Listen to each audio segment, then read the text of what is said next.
trap, sell, trap, Mac, no dells, leave a nigga, stale, tech, no gal, one hand, Odell, slime, snail, water, well, chain, can't melt, clock, in the mail.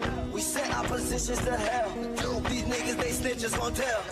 Cause there's no hit on my shelf. That's on my face when we run to your place. And we need every combination to the safe. And then if you corroborate, everyone say got a Spanish bitch, yeah, she looking at me face. I said, little bitch, do you like how this shit tastes? She said, uno, dos, tres, cuatro, cinco, and say, tryna figure out how I'm gon' get on my deal. I'm a bad boy, I'm reverend, I feel like I'm Mace. Yeah, bitch with me, but she got leave by 8. Cause you know Lil Uzi do not walk with no cake. Don't ride no paper, my niggas, they apes. And we walk with bananas that bust at your grave. Atlantic, Pacific, and Indian Ocean gon' lay on my neck, little bitch, that's not a lake. The slowest car I got is probably a Hellcat. And if you want to do it, we probably can race. And if you gon' hate, nigga, then hate. Don't let me fuck the little bitch, you is big.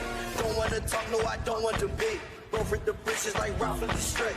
I made $1 million right there on a Sunday. Woke up, I made $2 million on a Monday. You was my son, you will beat me on one day. I am too humble, nigga, that's my first name.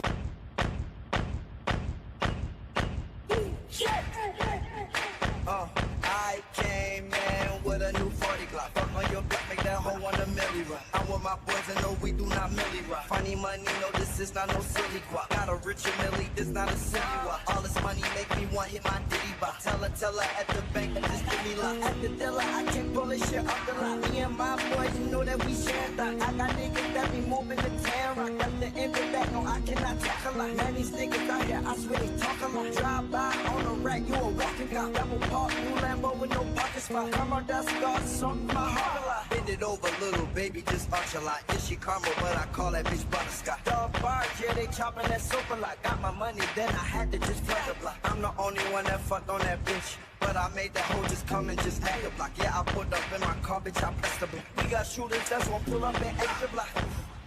Ooh, ooh, ooh, yeah. Making money like a nigga don't need to drop. When I open Illuminati like Fatwa. Microwave, help me drive the ready rock. Throwing money, people pocket got heavy now. Getting guava, they don't know when the Fetty stop. Every day my birthday, why the confetti stop? She look good, but she wear fashion over. Took a shopping with her, ran me some better ones. Got a bitch, yeah, she live in New York, but I took her right down right in LA. Spent 100,000 right into Beverly. In the section body where I'm the fellas. I'm on Rodeo, it ain't shit you can tell. And I'm on a boat, it ain't shit you can sell it. I came in with a new 40 Glock. Fuck on your bitch, make that hoe want a milli rock. I'm with my boys and no, we do not milli rock. Funny money, no, this is not no silly guap. Got a richer milli, this not a silly walk. All this money make me want hit my ditty bop. Tell her at the bank, I'm just kitty lock. At the dealer, I can't pull this shit off the lot. Me and my boys, you know that we share that. I got niggas that be moving the tan rock. At the end of that, no, I cannot talk a lot. Man, these niggas out here, I swear they talk a lot. Drive by on a rack, you a rockin' cop. Double park, new Lambo with no parking spot. Come on, that's scars on my heart a lot. I was chillin' with the niggas, you fair a lot. High bridge, I was just right there on the block. What do they got in common with us? We get money and we fucked up just on the block. Make the head and sit back and just think a lot. I'm so lit, I can make your whole strip hot. Hit your bitch, yeah, she make me one body rock. And your bitch, she a thotty on dot. Make a drop, then she get that boy sloppy top. This Chanel, no, I don't wear no Baccarat. Went to Vegas, made some money off Baccarat. Rap Simmons jeans, they good for the pocket. I'm in Elliott, keep trying to get these diamonds out. Flying all on the ice like a hockey shot. 17 5 for a t-shirt. He a half like he pulled up just with a crop. Whoa. Haters on me, you can't catch me in bunny cry. I'm a hero on my bike, bitch, I bunny hop. You have to die, so I can't get bunny top. I can never die unless all my money stop. Fucking on you bitches, now you should come alive. When I do that, yeah, I make that bitch come alive. Counting up my millions, you know it's yeah. I came in with a new 40 Glock. Fuck on your bitch, make that hoe want a milli rock. I'm with my boys and no, we do not milli rock. Funny money, no, this is not no silly guap. Got a richer milli, this not a silly walk. All this money make me want hit my ditty bop. Tell her at the bank, I'm just give me luck.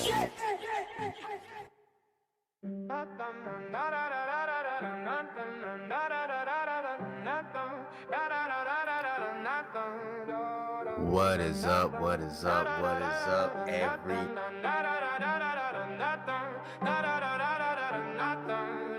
No signal flare, I adjust the alignment. Room settle in when I move in silence. No need to state it, the work is evident. Steps stay measured, the past stays deliberate. Pressure stay useful, it sharpens the view. Every turn logged, every move see through. New song for y'all, new song for y'all. Now time moves quieter everywhere I step. Stillness before it all opens. Breath held, light eyes focused. No rush, no resistance. Tick stay steady, that's the distance. Not chasing the fame, here to freeze what's molten. Break open the silence, keep the truth ice cold. No clock to punch in, I'm the one who dictates. Every second's a fuse, watch the skyline detonate. Years move forward, but the pace stays calm. Learn when to hold and when to move on. Every win quiet, every loss informs. Nothing gets wasted, it just transforms. They look for moments, I look for shape. Long view thinking, room to create. No fear in the mirror, no road to outgrow. This wasn't a peak, it was room to grow. No countdown, no finish lines, just motion in time aligned. No countdown, no finish line, just motion in time. Yeah, no sudden turns, I'm steady with angles. Lines stay clean, even under the tangle. I don't chase clarity, I let it arrive. Built this momentum by staying alive. Every day stacks small, but the stacks are the same. Quiet decisions still widen the frame. Nothing dramatic, no need for display. I move through the hours, let time make the way. I learned the weight of a patient step. What stays unfinished, what gets kept. Some doors close off, no sound, no scene. Just space where noise used to be. No bitterness carried, no score to settle. Only what sharpens, only what levels. The city keeps pace, but I don't compete. I move independent, stay light on my feet. Same rhythm, same direction. No detour, just progression. Yeah, yeah. These some pictures you can't put up on your timeline. More vivid than the NYC skyline. Some crazy shit you can't imagine, only I find. You just coming for a trip inside my mind. City keeps moving, I stay in my lane. Light shift once, then settle again. No final word, no need to explain. The work keeps moving, steady, unchanged. Clock keeps ticking, but it don't rush me. I move when it's right, not when it's lucky. No spotlight needed, no finish defined. Just motion, intention, and ownership of time. Come on, y'all. Come on, y'all. Just motion, attention, and ownership of time.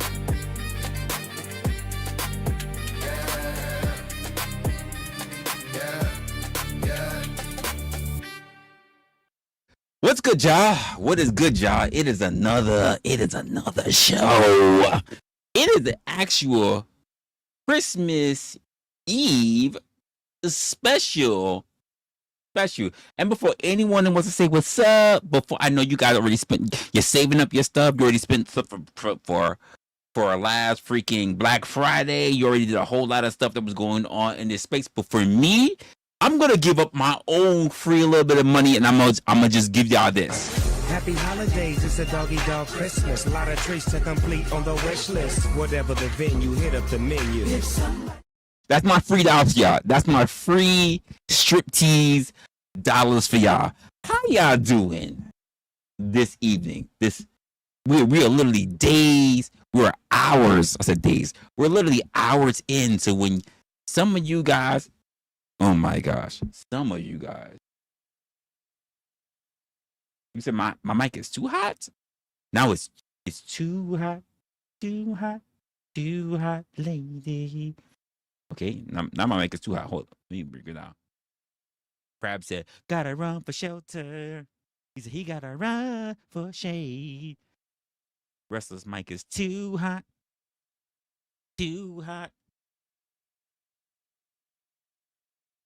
Resla's out here blaring with the mess he made so long ago. Hey, listen, sorry, I didn't check any of this stuff. I just kind of came in.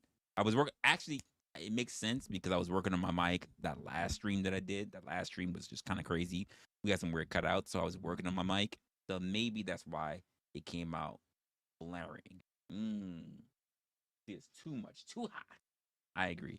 So I just turned it down a little bit. Tell me how it sounds now. Does it sound good? Is it good for you now? Is it good enough?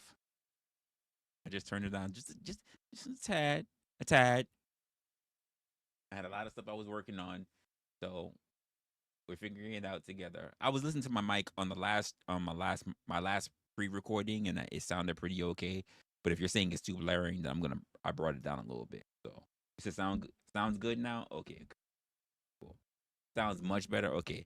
So the new settings that I made, literally on our last stream, what I did was I spent the last 2 hours after our last stream because I was listening to the stream that I did that day, and I realized for those who might have caught the replay, on that stream, the reason why you have so many highs and lows that are happening in that stream, for those who didn't watch, you'll know what the fuck I'm talking about because you watched it was live, so you caught everything that was happening. But for the pre-record, for those who were doing the replay, the reason was my compressor.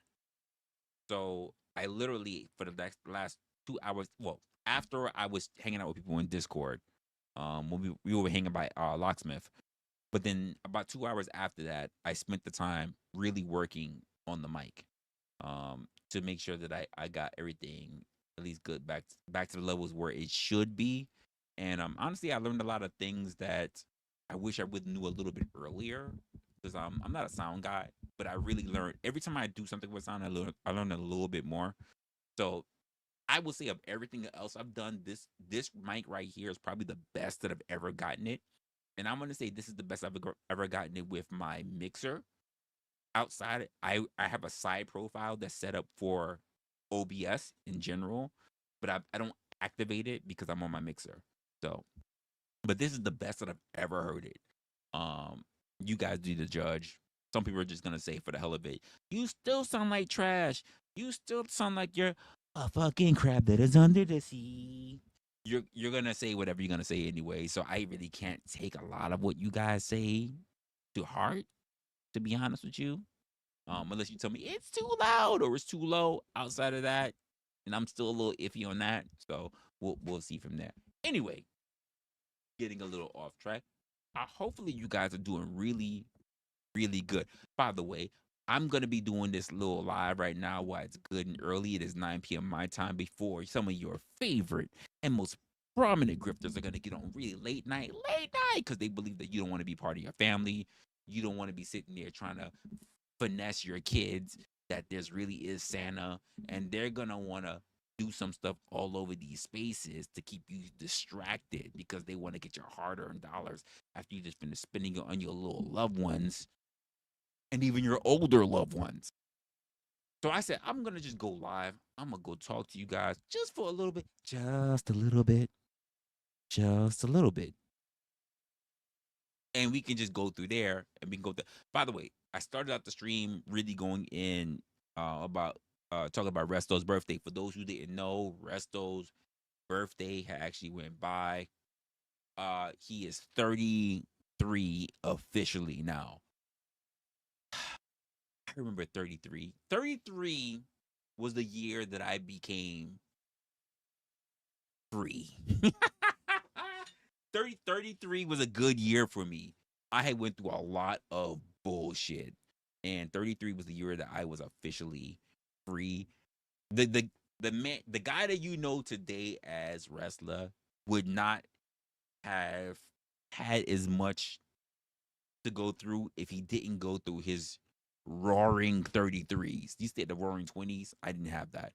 I had my 20s, sure, but 33 was the year where I was able to actually break off a lot of chains, and I was able to start really focusing on myself. And not to say that Resto and I are in the same boat, but this was a good time for me to really understand who I was, what I wanted, what was most important to me. And hopefully hopefully if he doesn't already understand that, then he will come to understand that in a short amount of time. I already said it in my one of my last streams when I was talking with you guys when it was his birthday. I said, "Hey, it's his birthday today. We're live pretty much at the same time. I think he would live a little after me." I said, "Go shout out to him and just go tell him that I said happy birthday." But even though I didn't really have a lot of time, and by the time I got to his stream, it was pretty much over. I thought I would just do this stream, especially on this eve before Christmas, and just say, "Yo, happy birthday." And what better way to do it than just do it with the very favorite intro of my favorite intros that Resto actually has.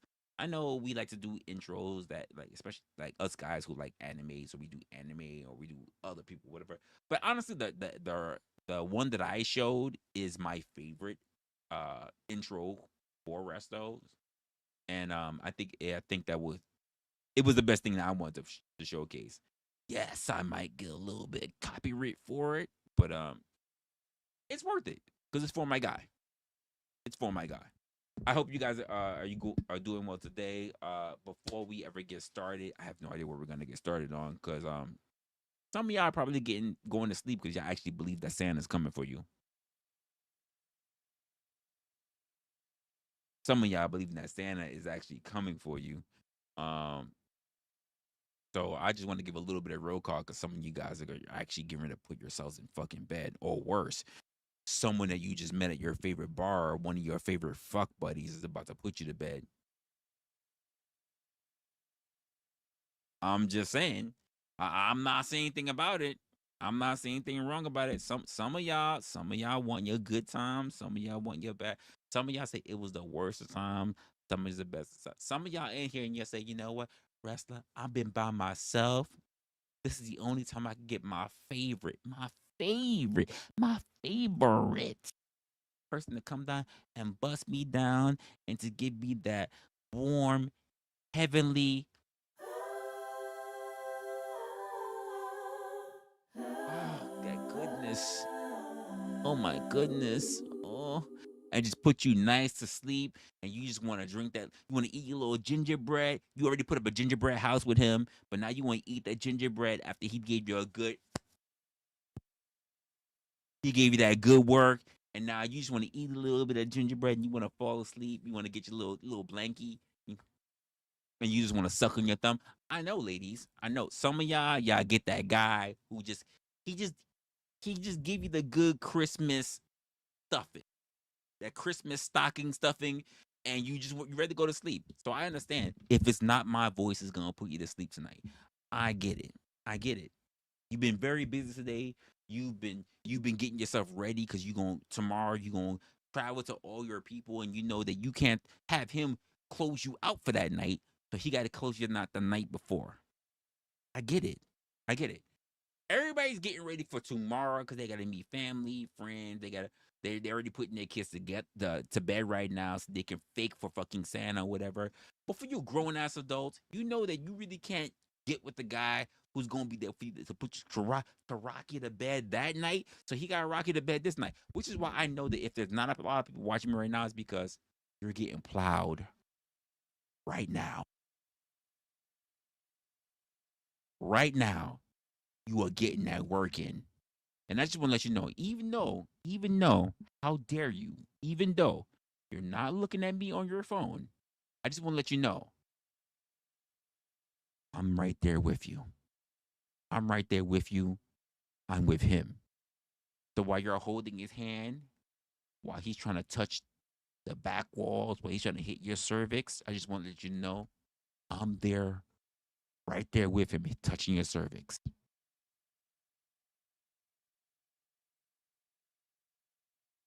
This is my New Year's resolution to you.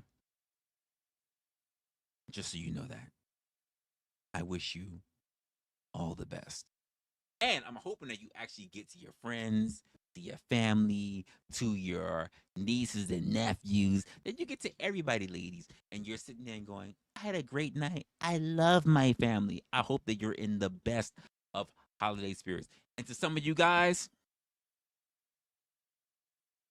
don't really have families or even have girlfriends or whatever, and I'm not knocking you for it. So I hope that you was willing to get down your favorite holiday hoe for this eve so that you can wake up tomorrow early morning so that you can go see your families, for those who have plural, and you be in good spirits.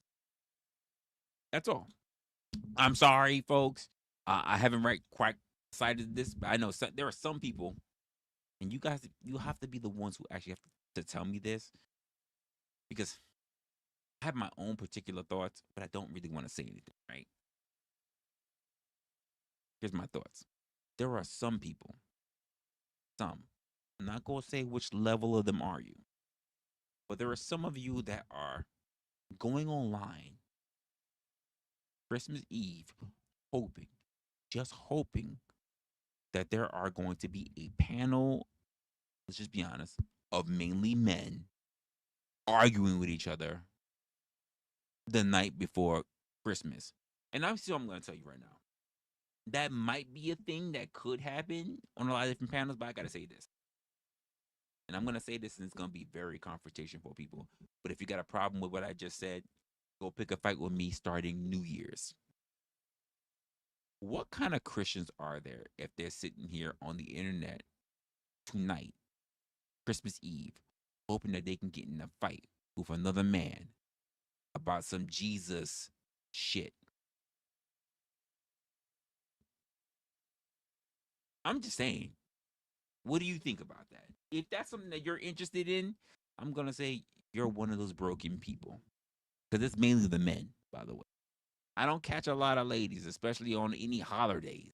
Any holidays. It doesn't matter if it's fucking Kwanzaa, Yom Kippur, fucking Christmas, fucking whatever. I don't catch the ladies out there sitting there talking about, yo, I just want to be around here talking about, I just want to be in nothing but fucking arguments online with Dusty. Ooh, did I just say that? I don't mean the powder dusty. I mean, but dusty motherfuckers here having arguments over a time when we should be celebrating families.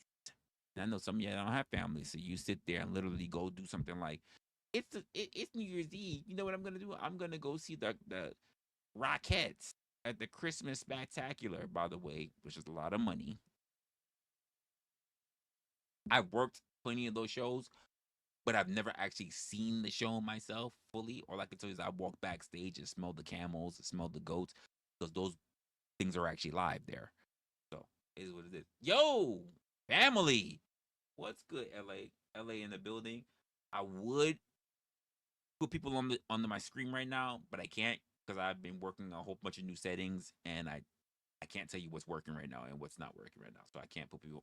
I can't really. Oh no! Wait. I have StreamYard up. Duh. I'm sorry, guys. I've been so used to not being on my own and not being on StreamYard, but tonight's episode is on StreamYard. So what's good, Ellie? I totally fucking forgot. I actually forgot. Imagine that. I forgot that I am on StreamYard because typically I'm not on StreamYard. Go figure. That's so different for so many people in these spaces. I totally forgot that I wasn't on StreamYard. That's crazy. So I appreciate you. Appreciate you, LA. That's what's up. You need to get chat on the. Oh, I forget. You know what? You're right. You're right, crap. I got so many things I was working on in the last couple of days. I got so many things I was working on. Hold up. I could do this. Boom. Boom. I got so many things I work on. Listen, I have so much projects, so many things. I got things and levels that I'm working on that I forget that things I've already worked on. I got you guys right here in the chat. I got you right here. Right here in the chat. I got you right here in the chat. I just forget because I'm all over the place. I got so much that I've been trying to work on for the last 2 quarters that I can't remember what I have and what I don't have. It's crazy. Everything I've been doing is it's for the content. It's for what we're doing. It's for what we're building. And I got stuff that I'm working on for content. I got stuff that I'm working on for gaming. I got stuff that's working on for conversations. I got stuff that's working on for promotion. I got a lot of stuff. So this stuff I forget. I feel like I gotta write on my whiteboard. Ooh, I'm gonna have to move that whiteboard. I gotta write my whiteboard just to remind me of shit that I have. You said I mean lighting, highlighting a specific chat. Yeah, it is more of a no. That's not true. That's not true. People have been highlighting chats before StreamYard. I'm gonna keep it a bug. StreamYard made it easy for people to highlight stuff, because of mainly panel shit or just how easy it is. But people have been highlighting chats before that. the same way how like as much as StreamYard has also made it easy to believe like, oh look, someone donated the money to me. I need to drop a whole clip. Yeah, I'm not really one person who likes to do that. Like I'm like, to me that's just, and again, I'm not knocking anyone who does it because it became more of a panel centric style of doing things. Oh, someone donated. I need to drop a clip so that they can feel that they're special, even though I dropped a clip that takes away from the show. I'm not doing that.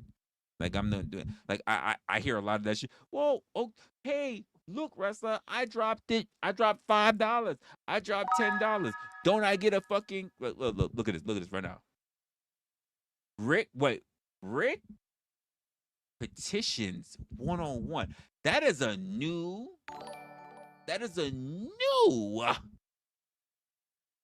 Actually, you got a whole new. Is that a new channel or just a new name? Did you change your name or did you change your? You said why it's got to be a whiteboard? Let me tell you why. It's got to be a whiteboard because it can't be a blackboard. The same way how I don't understand why blackouts need to be a big thing, but whiteouts come in a little bottle. Exactly my point. Why is it whiteout can be in a little bottle, but blackouts are such a big thing? Since we gonna go there. We gonna go there? We gonna go there. We can go there. I'm just saying. We not gonna do that. But by the way, I got you here on my side chat. Damn. Whatever. I gotta remember I'm backwards. So, and then on top of that, I can also say, why it gotta be a whiteboard? I have a whiteboard because they don't come in black. Now they do come clear, but I don't feel like using UV lights in order to be able to read what the hell I just wrote. Because knowing me, I'm probably gonna write in invisible ink. That's just me. So Brick petitions, I appreciate you for the $1.99. I know. It's not enough compared to how much people pay to get you off panels, which is crazy. The shit that I see from the time that I did see, especially when you've been on Sarah's late. I mean, it is what it is. People make money, so anyone who makes money, whether it's they work in a job or whether they do their social security or their disability check, if they want to spend it, they spend it however they want to spend it. It is what it is. So, well, what we can do about it. But I appreciate you, especially on this Christmas Eve, nonetheless. We'll see how that goes. So Crab, because I'm looking at, like, here's the funny part about it. I'm actually looking at 3 different chats at the same time. All saying the same shit. I'm looking at my chat over here, which is the one that I worked on, that shows all you guys and what you're saying, and it has emojis and your super chats and whatever. And then I'm looking over here at the actual screen that I can see that I put up on the screen. And then because I'm on StreamYard tonight, I can actually see my StreamYard actual chat. So I got 3 chats running around at the same time. And in my mind is like, are they all accurate? It's crazy. It's crazy. It's stressful, but I'm gonna have to deal with it. It's just the nature of content creation, I guess. So yeah. And I got so much other shit I'm working on. I'm just trying to get it all together. I've been working on a whole new chat feature and everything else. The coding is just not working for me. I'm missing something. It's just not working for me right now. Yeah. Oh, for those who didn't notice, I did a brand new intro song today. I was gonna do a whole new brand new intro, but I want to work on it. So you probably won't get that. I didn't have enough time, so you probably won't get that new intro until 2026. I'm not gonna lie. I got a whole lot of stuff that's coming up actually, and a lot of stuff that I've been sitting on that's been supposed to come out later this year, but that didn't. So it's gonna have to come up for next year. And I got a whole bunch of projects. Some people know about the product. Some people know about my projects because I mentioned it in Discord on my last stream. For those who weren't around, so you didn't hear about it, and I'm not gonna mention it now. But I did have a project or 2 that I was thinking about doing for next year, and yeah. So there's a lot of stuff I'm always thinking about. But anyway, for those who are already walking in the building, I do want to say Merry Christmas as well. And I'll harp back to my second point again, that there are people who are gonna walk in here. They're gonna say, "Hey, what's going on? Merry Christmas." Stocking stuffings, Christmas trees, pole licking, pole dancing, uh, girlfriend and boyfriend fucking, stuffing whatever stockings that they can, and they're gonna be like, "A wrestler, be honest. Are you gonna do a panel? It is almost 9:30 in the morning. In 9:30 at night my time, and I know there are people that's like, "Well, you're not gonna do panels." I'm thinking to myself, go look at some of your most prominent content creators. You know, the people like you like to follow, Flo, uh, uh, uh, uh, Sarah, Jack, whoever these other content creators are. I can't remember. But I just saw the list that Kev sent me about all the different content creators, even people I didn't know. And then the one thing you're thinking about is, can we have somebody go a panel tonight? How bored are you? Don't you got family? You want someone else to drop a whole shit and talk? Here's my next thing. Talk about what exactly? What are they gonna talk about? Hmm? What exactly are they supposed to talk about?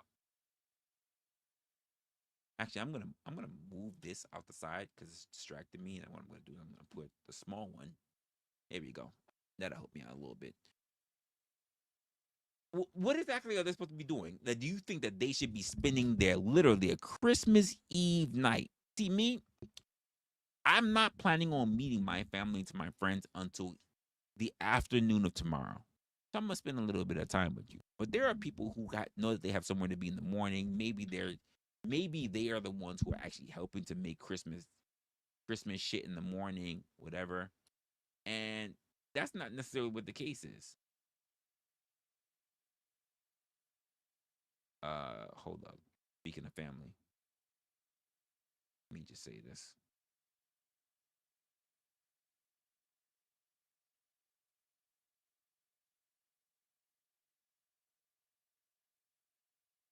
I don't know why that didn't click in. Oh, I had the wrong one.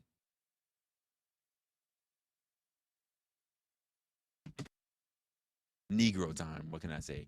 Um, so there are a lot of people that like they have a whole lot of stuff going on. And I'm sitting there like, this is the time where you should be most adamant and most being around a lot of your family to do a lot of stuff that's going on. A lot of stuff. Like don't take advantage of it, especially because I want to say this. The majority of the people who watch me, because believe it or not, there are young people who watch me, younger people who watch me. My demographics actually go from people who are typically from 23 all the way to 55. But the bulk of people that I actually have that watch me are somewhere in their 30s.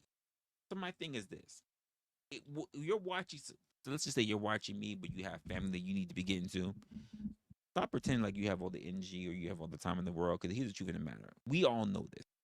The older you get, and this is gonna sound mean and nasty, but whatever, because we like to have those tough, candid conversations over here. And if you're not ready for that, then you should just suck on a candy cane and get ready to go to sleep. And you wake up with a peppermint mouth or peppermint dick, whatever you like to do with yourselves.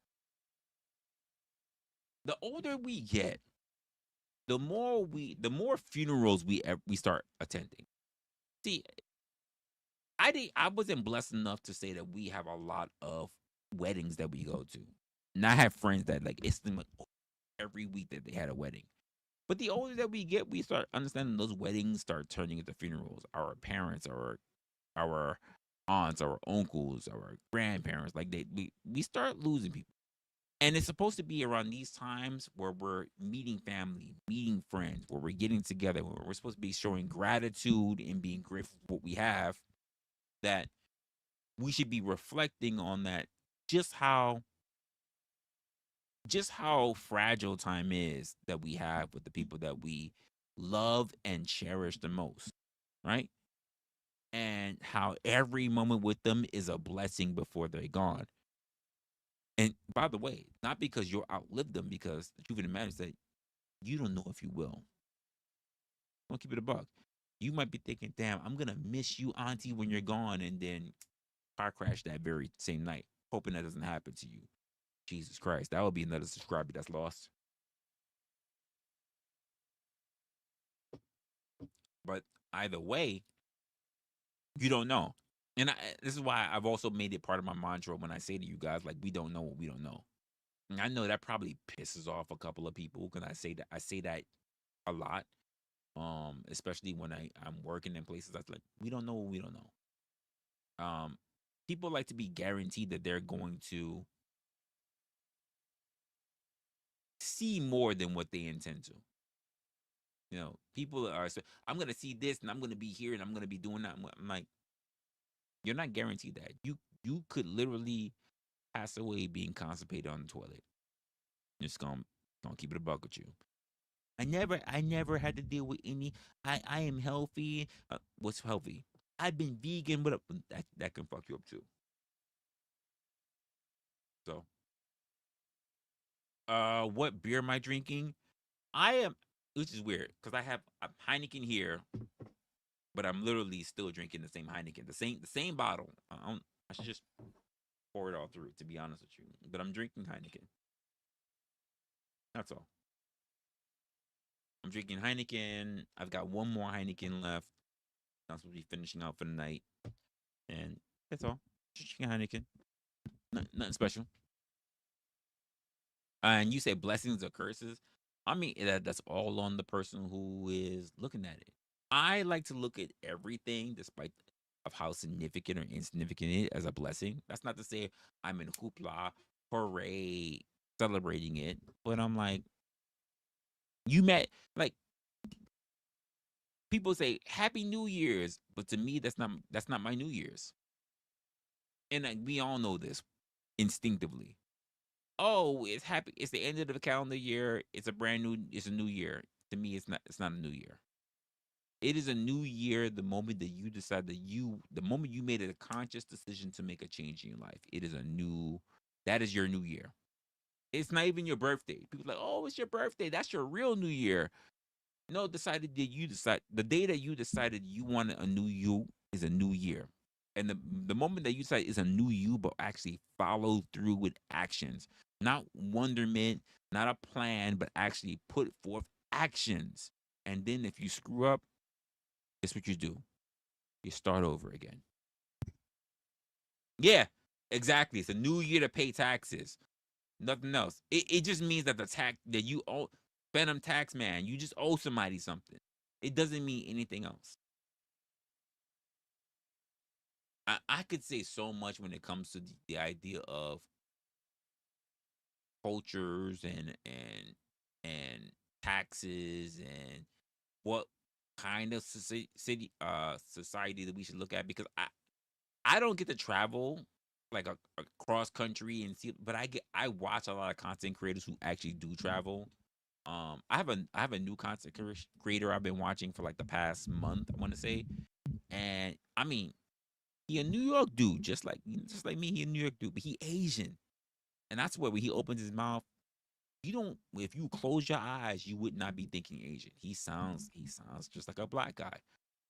But as someone who travels as much as he does, even some of the things that he sees, the things that he says, and the things that I have to research to corroborate what he's talking about, I agree with him for the most part. The sacrifices that need to be made in order to have a better society, the things that are happening in other societies that we should look at in order to take advantage of it. Because here's the sad part about it. The US, our country, is so new, and we claim to have so much pride for so much shit. We claim to be number one, but we're so far behind on so many different areas in the world. We're too proud to take the things that we know do work in other people's countries. I didn't say to totally just adopt their entire culture, but to take the things that work well in their government and implement it in our own to make us a better society. There's no good reason to put it that way, especially because the problem the people that have who are people who never traveled and they claim that they're so proud to be Americans, but they never traveled this country. There's no way if you're a person who has traveled this very country, that you can turn around and say you're so proud and you don't understand just how much land that we have open and available. And there are so many policies that are within Europe, within Asia, within Africa, within Russia, by the way, that are really good and that would be beneficial, that if we adopt them would make our nation 3, 4, 5 times better. How is it that we were able to help Japan develop to be one of the most technological societies to this date? That the way how their culture run, the way how their quote FDA run, the way how their living and eating standards run, but we can't run that.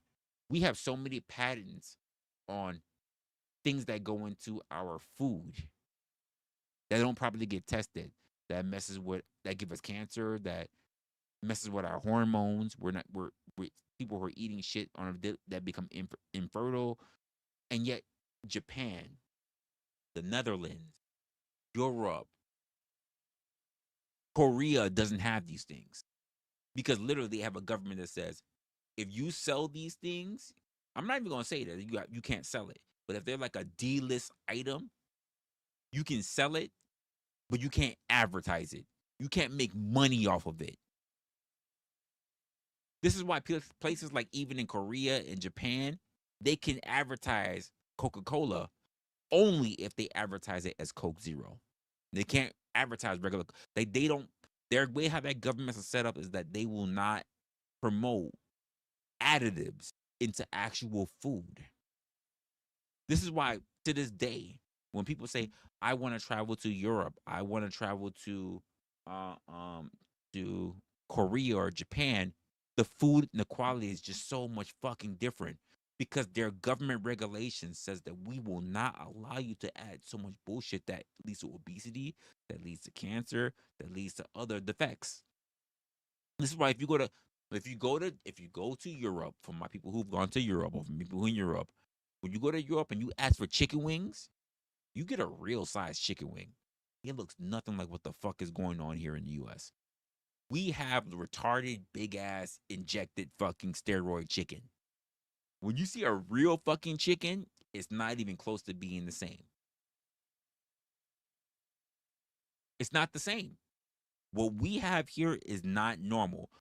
Giving so much hormones and beef and everything injections to the point where chickens are breaking their legs, they can't even walk in the fucking coop. Japan has a regulation on sugar. And they have rating systems by alphabet in terms of sugar. If you fall into a D, you cannot advertise it. It doesn't mean you can't sell it. You cannot advertise it. No pictures, no posters, no videos, no commercials. A lot of these different stuff also happens for Europe, also happens in Russia, also happens in China, also happens in Korea. But for the US, if it poisons you, so what? If we make a fucking dollar off of it, it is what it is. You as an American should have did your due diligence. By the way, a lot of our candy bars, those who like candy, and I'm a guilty person who likes candy, mainly gummy bears. If you're a person who likes candy, especially if you like chocolate, you're being fed so many additives that have actually led to decreased sperm count, fertility in women's eggs, all that stuff. But if you say, who gives a fuck, we get to have it because we're number one, you're an idiot. I know some of you people, especially you Christian motherfuckers who want to believe that you're smart because you believe in Jesus, you're a fucking moron. I said, hey, where's my shirt at? I said what I said. You don't like it? Cancel me. I'm under 1,000 subscribers. Go ahead, cancel me. What am I worried about?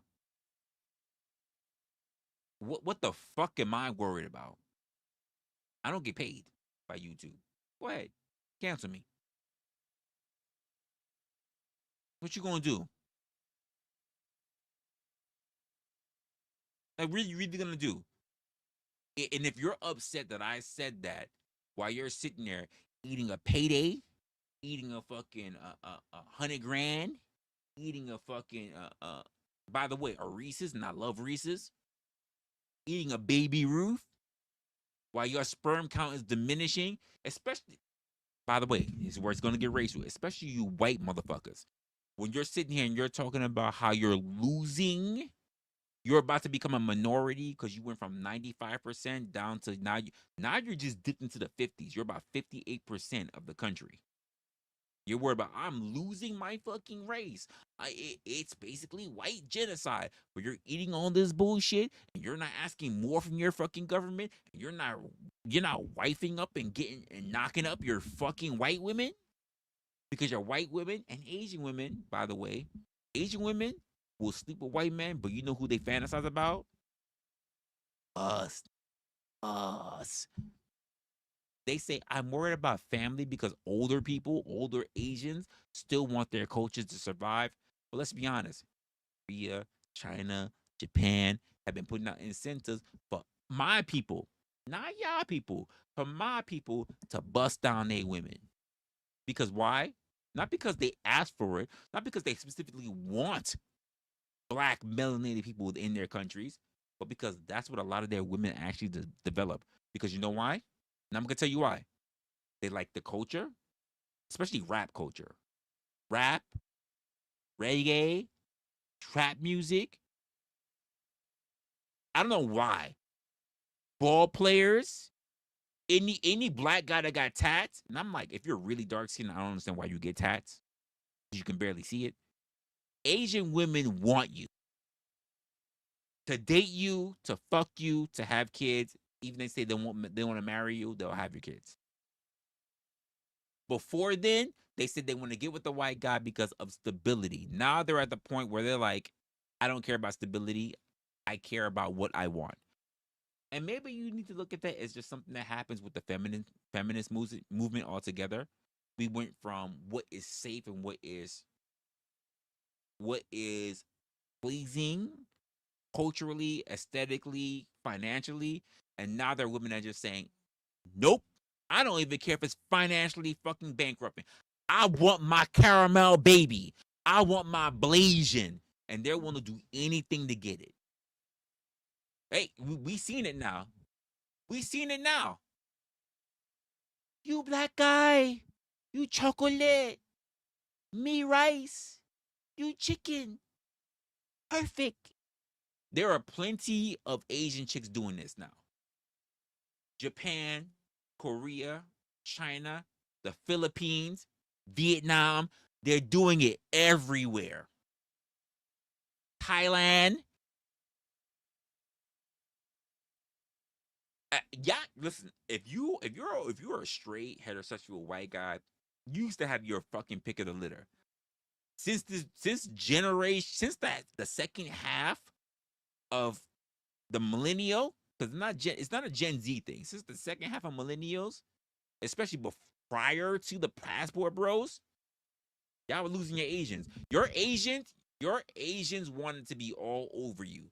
And now your Asians are like, I like hip hop. Think about it. What is K-pop? If not an Asian stereotype of trying to be black. All their dances, black. Who are they? Who are some of the most desired Asians? Filipinos. And they're fucking Asian and Hispanic. And yet they want what? Black people. Who are they considered to be? Especially the darker they are. They're considered the blacks of Asians. There are Asians who are considered to be the blacks of Asians. And I would never believed it, by the way. I wouldn't have believed it if I didn't have to go into my own history. Of all the people that I know, I have more Asians than any of my other friends. My other black male friends, even black women friends, I've had more Asians than all of them. And by the way, folks, I've only had 4. I've had 4 Asians. 1 long term, 1 short term. The other ones were just casual encounters. When I hear about Asians getting white people, you know what I hear? He's stable. He's got money. We're perceived to be fucking. He's perceived to have money, or I met him because he was a what? English exchange tutor. When I say, so what about the black guys? They English exchange tutor? No, no. I just like them. I like they hip hop. They black. They got muscle. They got muscle loose. They don't have to say muscles. Muscle loose.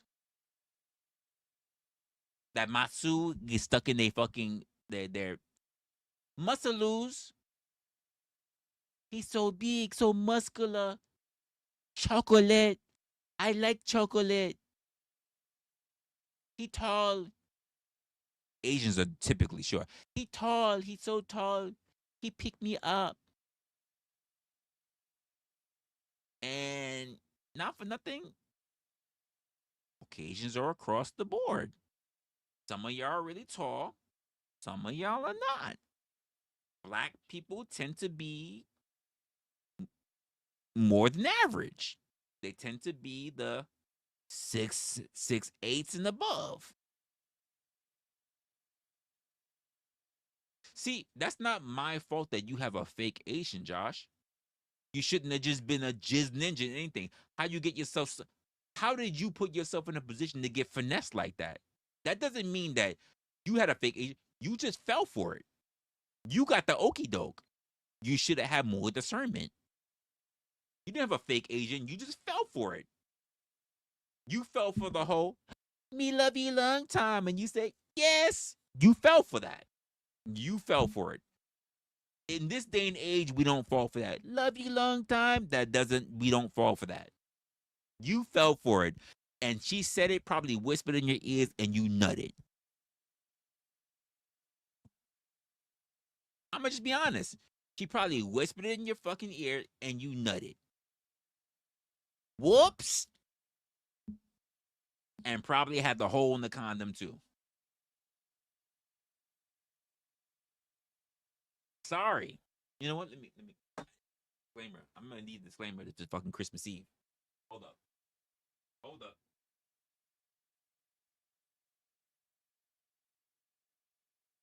Where you at? Here we go. Reading disclaimer, folks.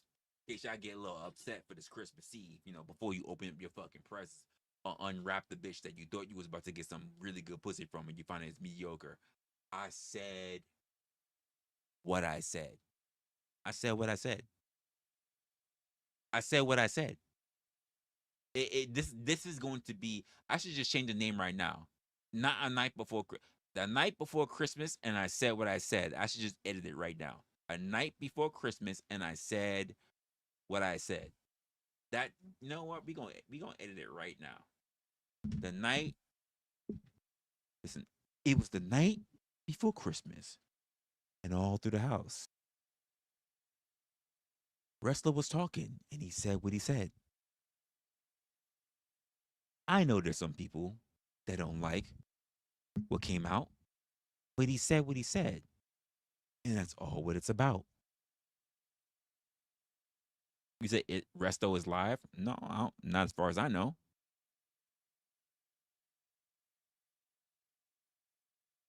Resto's in a whole other. Resto's in a different time zone. To Resto, it's already Christmas. He's probably not gonna be live. It's a whole other day for him.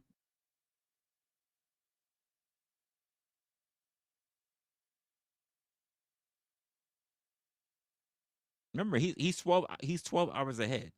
He's basically 12 hours ahead. So that's not gonna be for him.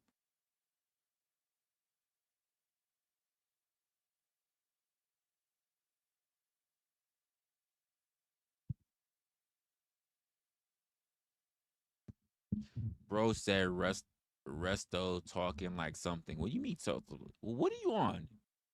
You took some Christmas Eve mushrooms. What we talking about, Alex? What we talking about here? Huh? What we talking about here? I said no such thing. I highlighted Resto early in the stream because I just want to talk about the fact of saying happy birthday, my guy. Belated birthday. That's all. I never said anything else about Resto. The entire stream.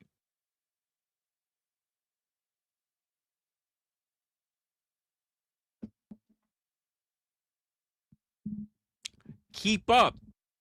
Gigabet. Keep up. Huh? You said Resto Live, then you said Josh. That's actually super sad. Really sorry for me. Sorry, man. Don't be sorry for Josh. He made what decisions he made. You said, okay, never mind. Then you talked about crabs, and you said something about bro. Said Resto talking like something. What do you mean Resto talking like something? You say Resla. You said Resto. Up from live is live. What? You saying Resto's live? Hold up. Let me go check. If Banger is promising if Resto is live, folks. a really dangerous game banger. If Resto is live, folks, if Resto is live, you said no, Ninja. Then make some fucking sense. This ninja's slow. No, you're listening slow. You're listening really, really fucking slow. Because I already know that Resto's not live because the motherfucker is 12 hours ahead of me. And being that I'm on the East Coast, I'm probably ahead of you. As someone who pays attention to Japan quite a lot, because I got friends in Japan, I got 2 friends in Japan, I'm very much aware that they are 12 hours ahead of me. Because I have to be very cognizant of when I decide to send them a message or when I decide to actually try to call them. And I mean, I've been trying to call them way back since the prepaid phone card days. What do you mean what Crab started? You're the one that started talking about Resto.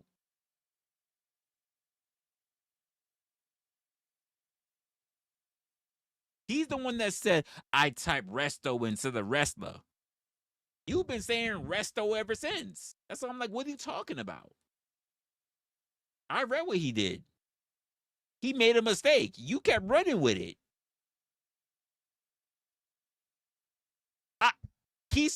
I said Resto in front of Resla. I saw that. But then you were saying Resto live. Like, wait, stop. I saw what he wrote.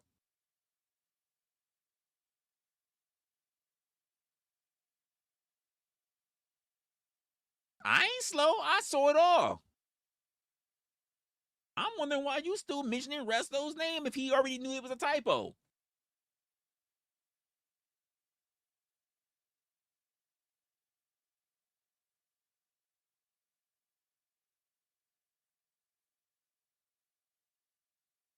Here's the thing. The reason why he confuses me for Resto is because, I mean, let's just be honest. I'm top G. And not for nothing, at the end of the day, people just want me to pay up some child support when it's not going to happen. Not going to happen. He still needs to prove that he mine. You know what? If Miami ever happens, here's what we're gonna do, folks. Y'all need to make sure that we pull in enough money for Miami so that he and I, let's just say if I actually went to Miami, right? For this Miami thing, whatever the fuck that is. He and I need to get a DNA test. We'll do that for y'all on stream. We'll do that. We'll get the cheek swab and everything. We'll get the cheek swab under the tongue. Probably him because I ain't gonna do that. Tip of the dick, whatever. But he'll get the swab and I can prove finally I don't owe him nor his mom any fucking child support.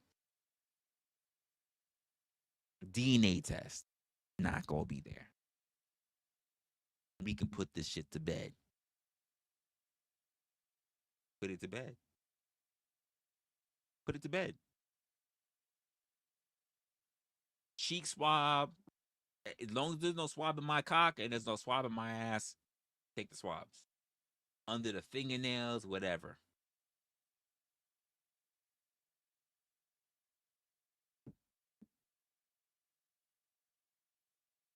Listen, Brad, if I find out that we're related, outside of being that we're possibly sub-Saharan African, if there's anything that says that we are really closer than that, and as far as a genetic marker, I would be livid. I'm not gonna lie, because I won't know.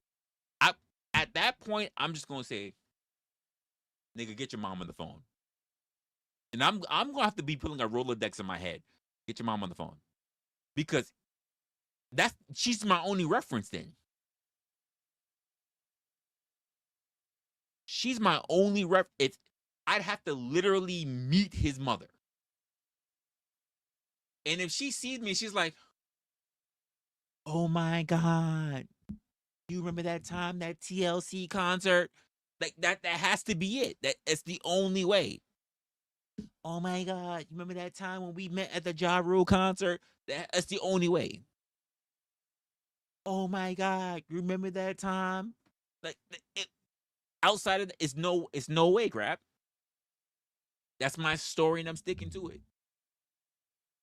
We literally have to put together a stream where we go get the DNA test.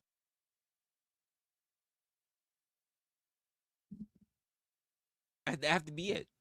Because if it says that we're anywhere close, let's just say even if it says that we're like a 62 match, I'm gonna be like, get her on the phone. Get on the phone right now. No. I don't want to hear a voice. I need to see FaceTime, nigga. FaceTime. I need a FaceTime with, and you got a sister and everything. FaceTime. I need a FaceTime.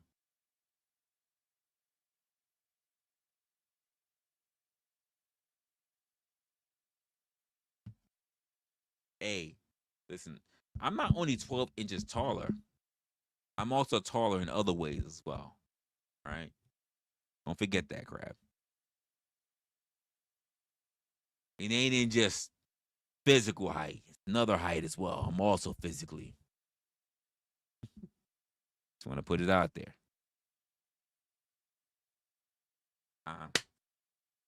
I've been tall. I've been blessed. Oh, lying down too. Absolutely. The way it is. That's just the way it is. Things will never be the same. And you know what? Here's the truth of the matter. If he was really my son, right? The only reason why he would be as small as he is because his mama didn't make him drink milk. He should have drank milk. I don't know why she did. She made this nigga eat cereal with no milk. Drink milk, nigga. If you would have drunk milk, you would have been taller. I don't know why you was skipping milk. You just had to drink some milk. You just had to keep drinking milk. Don't just worry about eating like mac and cheese. Cheese, I know it's got the dairy in it, but that's not enough. You need to drink milk. You should have drank some.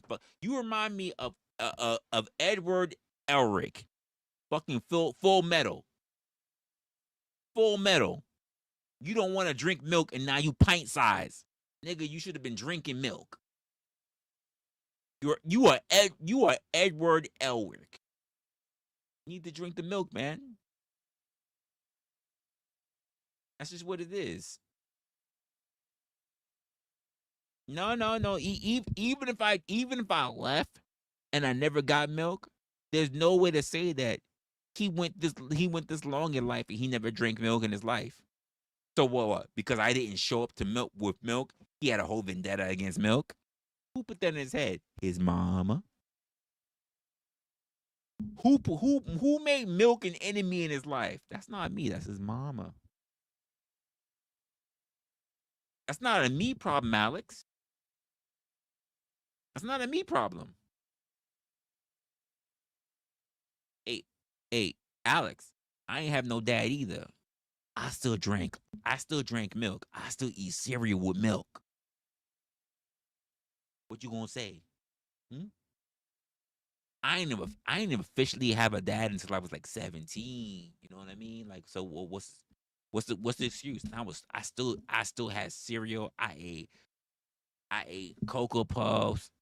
I ate all that stuff. I ate Rice Krispie treats. I ate all that stuff. I ate corn pops. I had Frosted Flakes. I always had milk with my cereal, Alex. So what's the excuse?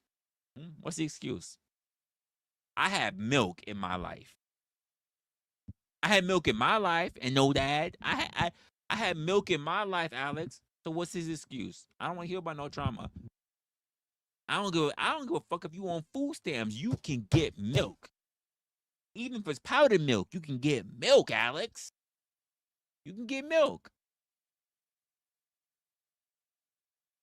You can get milk. You can get what's that bullshit? That bullshit porridge and everything with farina, whatever. You can sprinkle all that bullshit on. You get the powdered milk, whatever it is. You can get that. You can get it. I don't want to hear none of that bullshit. Now I had authentic pussy milk. I had a family that had cows and everything. We had authentic milk. I got my nutrients. What's his excuse? That ain't got nothing to do with me.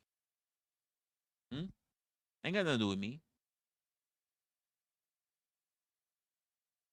Soy milk is not the same. Soy milk is not real milk. Almond milk is not real milk. It's not real milk. Well, there's another milk too. There's soy milk. There's almond milk. Cashew milk. No, it's not real milk. Yeah, thank you. It's juice. It's not milk. It's juice. I agree. If no one went through the filtering of scooping out all that pus, yeah, because your milk got pus. Scooping out all that pus. If you were the person that sat there and you drank 2%, half and half of milk, you ain't get the full nutrients. You need to drink whole motherfucking milk. I grew up on whole milk. Whole milk. All of the cow. Not partial, not half. All of the cow. There was no 2%, no water in my shit. We drank whole milk. We paid for the whole fucking farm. We drank whole milk. We ate whole cheese. There was no constipation in my family. We ate pizza like every fucking weekend. There was no constipation in my family. We ate pizza basically every fucking weekend. And there was no lactose intolerant motherfuckers in my family. Give me that slice. We fucked that shit up. There was no soy shit on our fucking pizza. There was no almond bullshit on our pizza. We had whole fucking dairy fucking cheese on our pizza.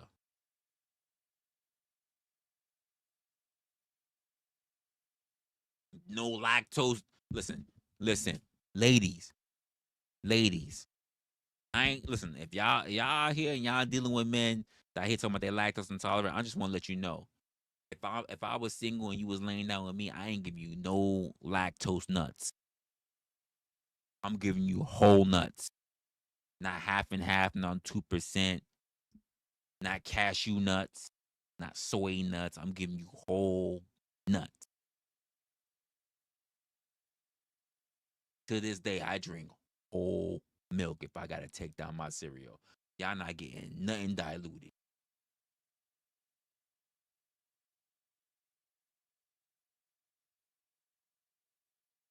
I'm just letting you know. I'm letting you know. I've been through and through. I'm not doing none of that. The only time you catch me doing half and half, and honestly not even really that, is in coffee. And I just rather take full cream in my milk. I'm not even gonna do the half and half. I'm not even gonna do half and half.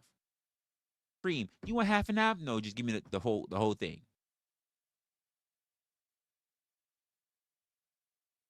If I want biscuits, you better believe there better be buttermilk. I want that whole cream. That's what I plan on giving out in return. I said what I said. I mean, I know I might be offending some people, but some of us wrestler, we couldn't afford that. I mean, I hear you, and I can tell you, I am privileged as a city boy. I'm privileged, but I'm not gonna feel sorry for giving out whole nuts. I'm not gonna be sorry. Yeah, thank you, Brick. Thank you. Milk and cookies. We out here taking out Mrs. Claus. Whole cream, like milk and cookies. Cookies and cream is what we're doing. Some of y'all like to cheat Santa. Y'all pull apart the Oreo, you eat the cream, and then you put the fucking cookie back together. We don't do that. We don't do that. Santa come down and he's like, oh, and I'm like, yeah, I saw you. Nigga, you was about to be late. I was about to eat your motherfucking cookies because you late. But you lucky we had a whole other pack. And by the way, listen, let me just say it this way. If I came downstairs, right, and I left Oreos for the motherfucker, by the way, if it was free, I hope Santa didn't have like a raisin allergy, because see, I'm gonna tell you the most common cookies I can think of that came through in my household, because we used to eat like the Petrus Farm cookies that came in the pack, the little white bag, the little pack. Yeah, and Brick, why did Petrus Farm had to come in a white bag? Why they couldn't come in like a yellow or a green bag? Why couldn't it come in a black bag? Why they only came in a white bag, Brick? Conspiracy? Maybe. Maybe. I don't like the fact that they had the macadamia and they had the white chocolate and they had they had the cookies and cream, and they had the fucking the chocolate, and they had but why all those blends always came in a white bag?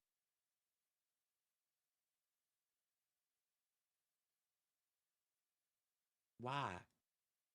Why, Brick? Why is that? Hmm? Hmm? They all had to go into the oven, huh, Brick? They all had to go through their clay foundations. Why is it all those Pepperidge Farm cookies, despite the fact of how delicious they might be, only went into a white bag?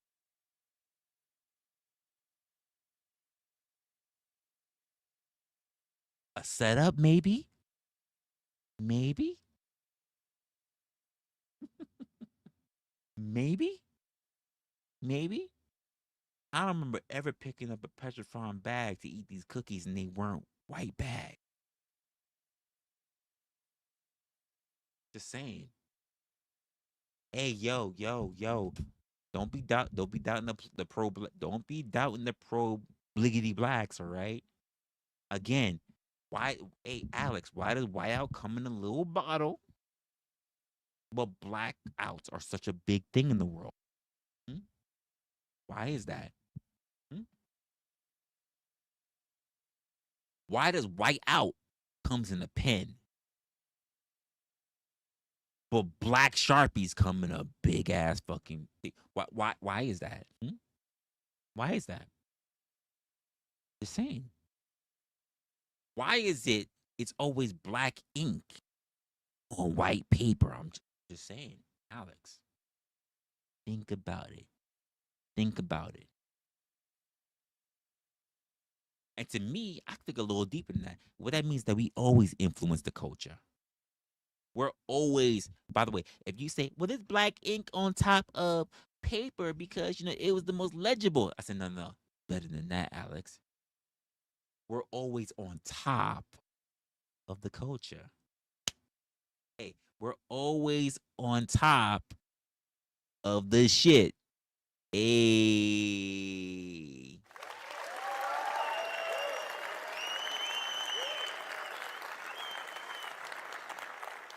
That's just the way it is.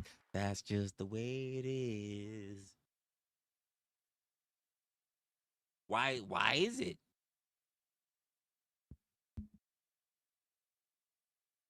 Do you know why they say whiteout isn't a little bottle, but blackouts are such a big thing, and they knock out everybody. You know why? You want to know why? Because most people do their best thinking in the dark.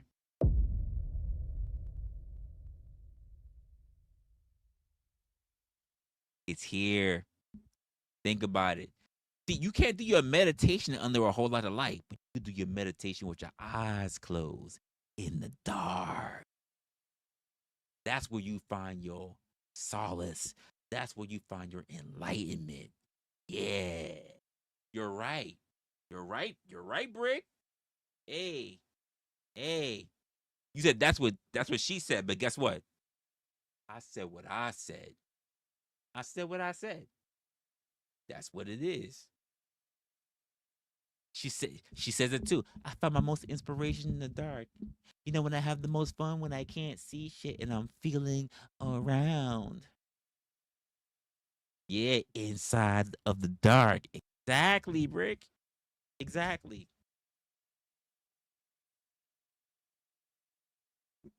I'm just saying. It is what it is. I'm running into white girls that they can't wait. They be trying to cozy up, trying to get a black guy. And Asians be trying so best to be like white people, like they be cozying up to black guys too. I'm like, yo, y'all need to chill. Both of y'all need to chill. The only ones I know that ain't really desperate for us is basically Hispanic chicks. And I've had a lot of Hispanic chicks. I'm just saying.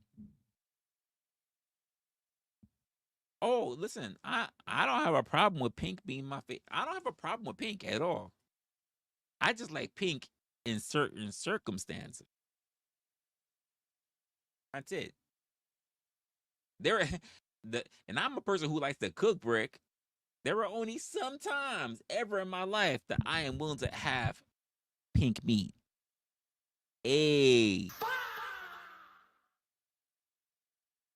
very rare circumstances that I'm willing to have some pink color meat. Outside of that, hey, hey.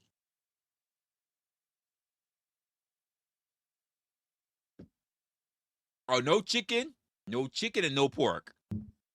No chicken, no pork. I got you. I got you. No chicken, no pork. But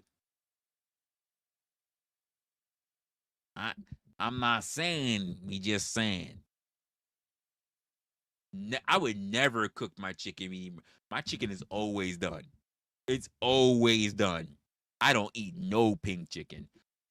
I also don't eat no pink pork. That's just done. That's just dead on arrival. We're not doing that. DOA, no, not for no chicken and not. Nah, normally, especially when I started out, before I really like to eat rare steaks, I would never even eat my steaks rare until I had like basically a steak tartare. And I was like, yo, this is actually pretty fire.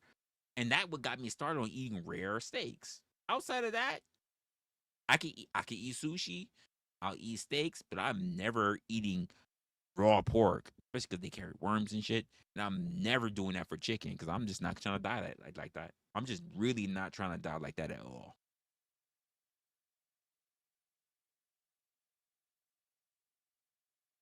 Yeah, pink over the white meat. That's crazy. That is crazy, Let's. All right.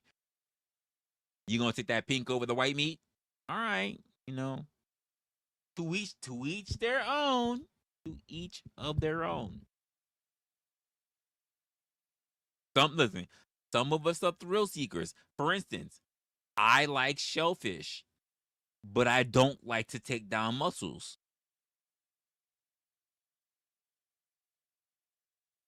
I like shellfish, crabs, lobsters, shrimps, but I don't take down mussels.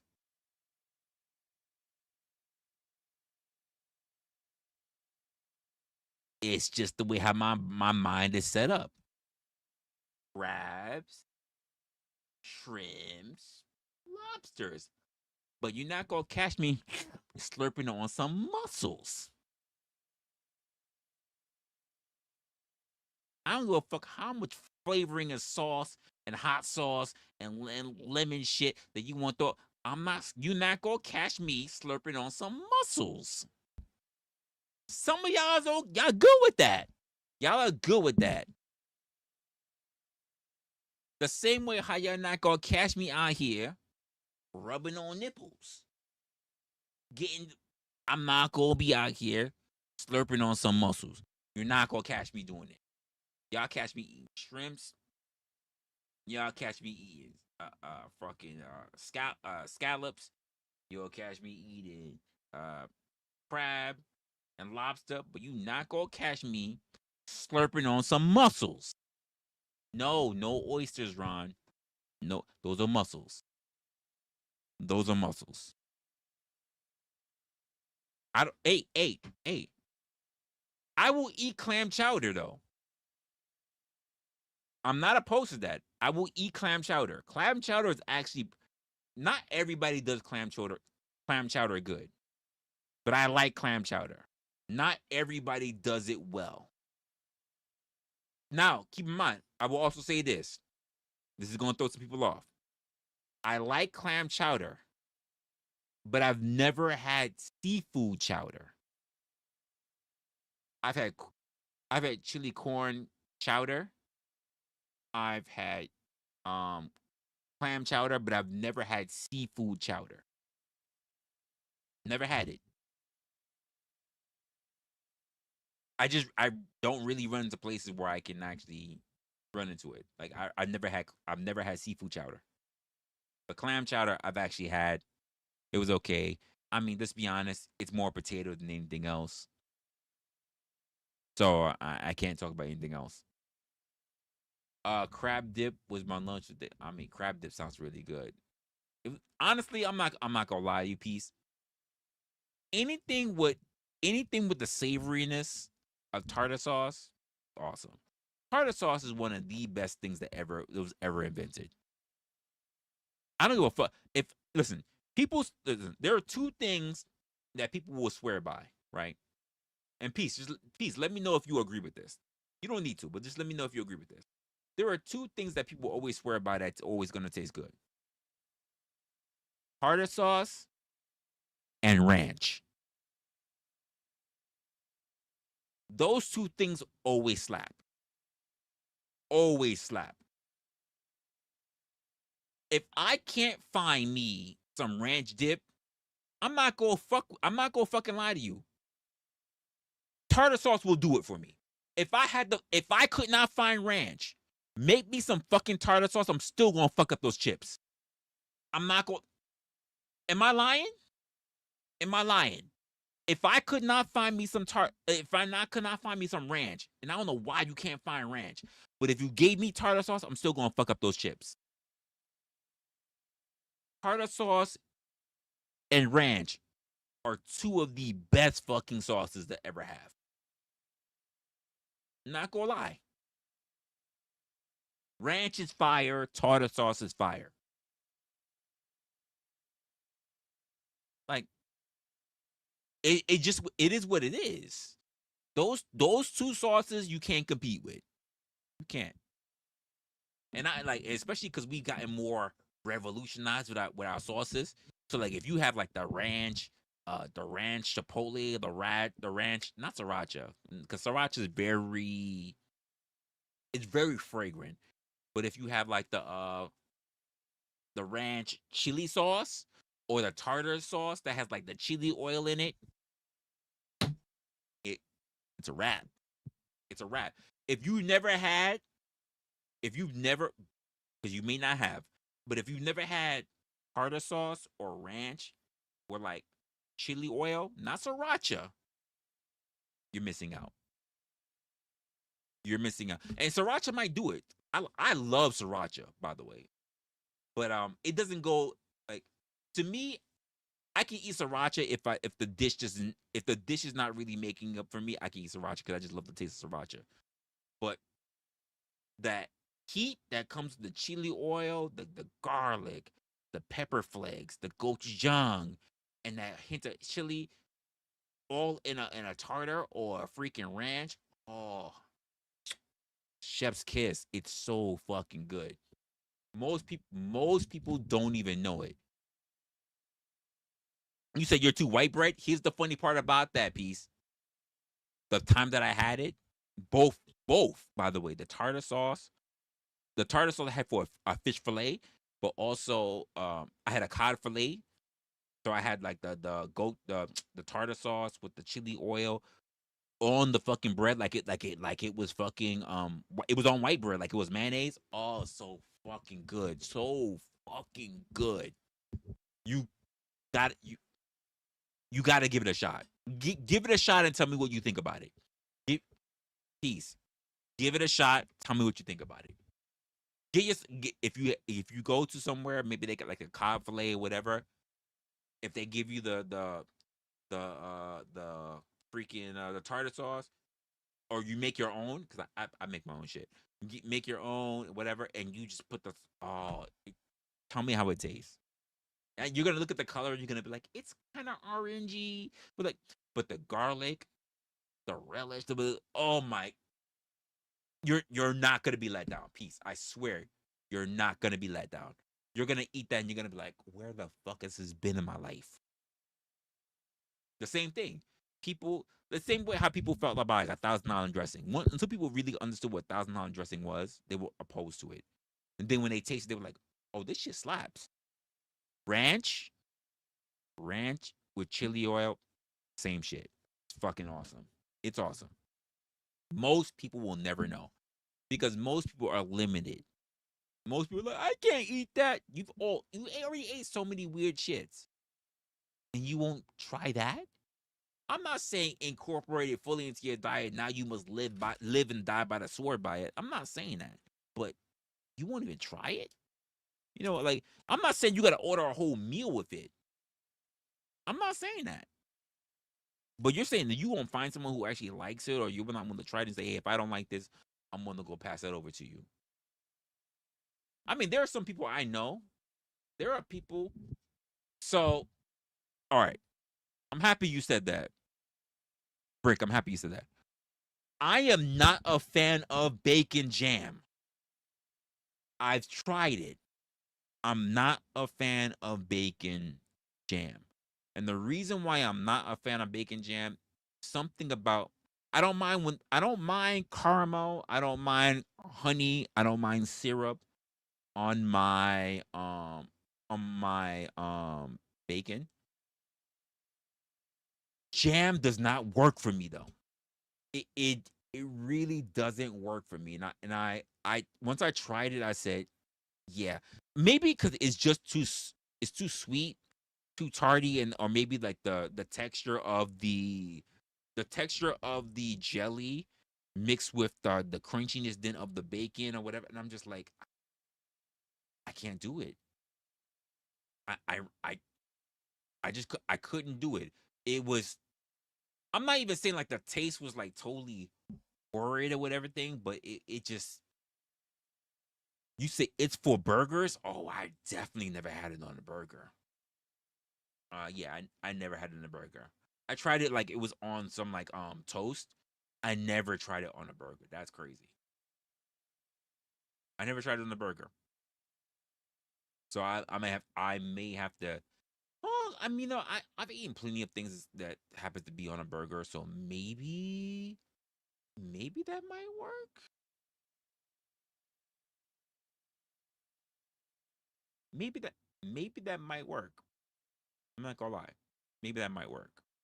Uh, let me hit the bathroom quick, and I'll get back to you guys.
Oh damn! Like it didn't. Oh, I'm on studio mode. My bad. I had a whole little setup for you guys to watch while I was gone, and then I had studio mode. It never transferred over. My bad, guys. My bad. That sucks. Oh, anyway, I'm back. I'm back though. That's crazy. It was playing on my side. It wasn't playing on your side. That's I'm like, yeah, they got little while I'm walking away. Yeah, no, you guys didn't get it. You didn't get it. My, you know, it's a production. It's a solo. It's a solo production. You know what? Yes, yes. Hey, KF. I might be a terrible host, but I'm not the worst streamer in the world. I'm not the worst streamer in the world. I am a terrible host, but I left you in darkness, but I came back. All right, came back. That's the part that really matters. I came back. I could have just left you sitting in darkness. Could have left you sitting in darkness in the stream. I could have did that. Could have did that. Just saying. I could have just turned the lights out on you and just said, yeah, I think I'm done. That's it. Just turn the lights out, put the chairs up, and just leave. But that's not what happened. I came back just to shine a little bit of light.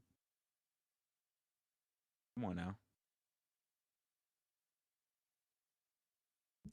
I wouldn't do that on this Xmas Eve stream. You know what I'm saying? I wouldn't do that.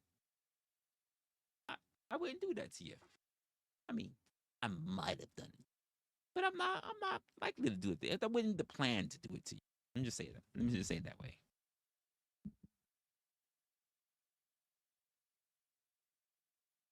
That's just the way I look at it.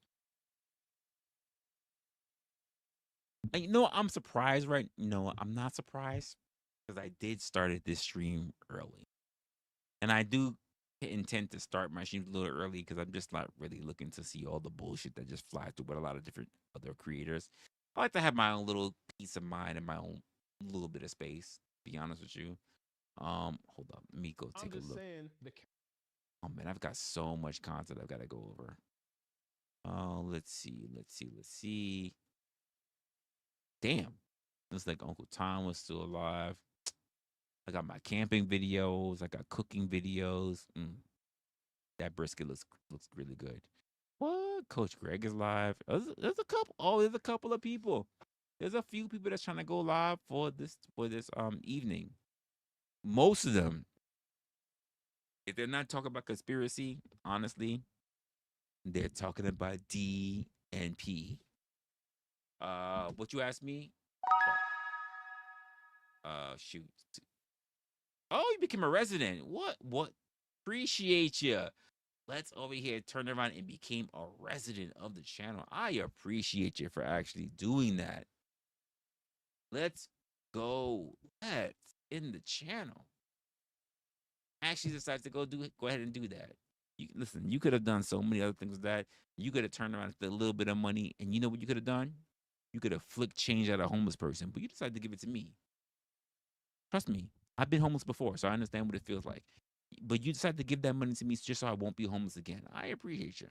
I appreciate you for that.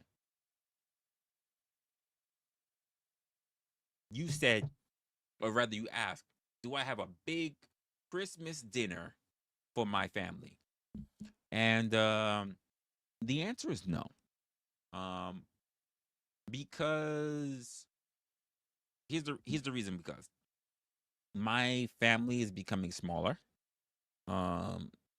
Because of situations that's just been taking fold in our family dynamics, a lot of us are like now starting to like we're moving away. We're moving away. We're all taking refuge into easier lives or easier circumstances. I have a lot of family. I think I would say that a lot of my family happen to be older people as well. So we're all like moving away in different areas, and because of that, the idea of going through a whole big thing with a whole bunch of family and pulling shit together, everybody's got their own lives going on. No one's really thinking about we all need to pull together for this day, and it's not like by the way, let me just say it this way: it's not like the cheaper that by the dozen. The dozen is not like the whole Southern. It's a family reunion, and we're doing potato sack races and bullshit like that. This is not. It's none. It's none of that. It's none of that bullshit. So we take it. We take it very, very low key. Sometimes that means that we just go out. Even though it might be Christmas, we may go out and maybe we go like, oh, have a Christmas dinner, and then we maybe like we meet up as a Christmas as a family. We go eat up somewhere. We go do a catering or whatever, or a restaurant or whatever, and then afterwards we go visit other people that we know, other people that we use as extended family. Go visit them, because the ideal is that when we say like you go see your family for Christmas, it it doesn't simply mean blood. It's whoever is you consider to be in your family that is considered to be that family. Blood doesn't always mean family. Let's just be honest. Like, we know this already. I don't even need to really explain this to you.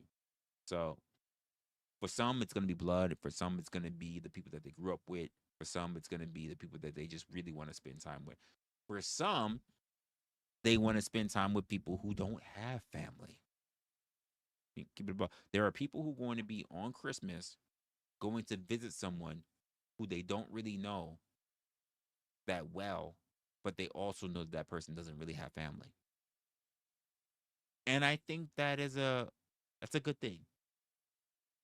It's a lot. It takes a lot to go through that, but I salute them. I'm not even gonna lie. I salute those people. I think I wish I could have been one of, not even wish, but I think I should have been one of those people really early in my age.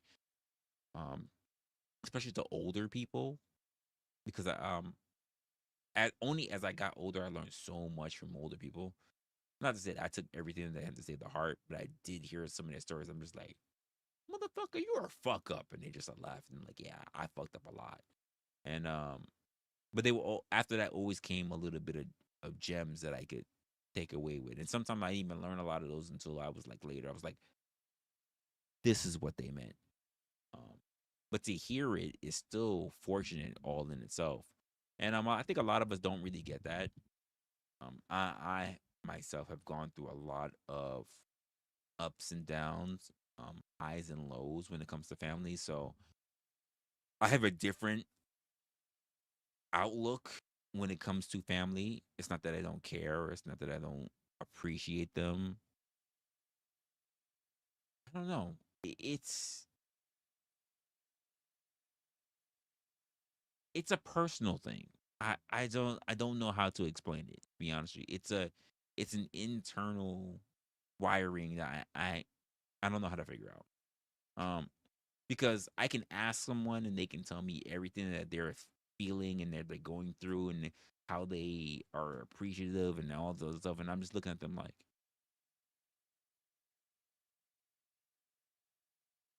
but what does that mean?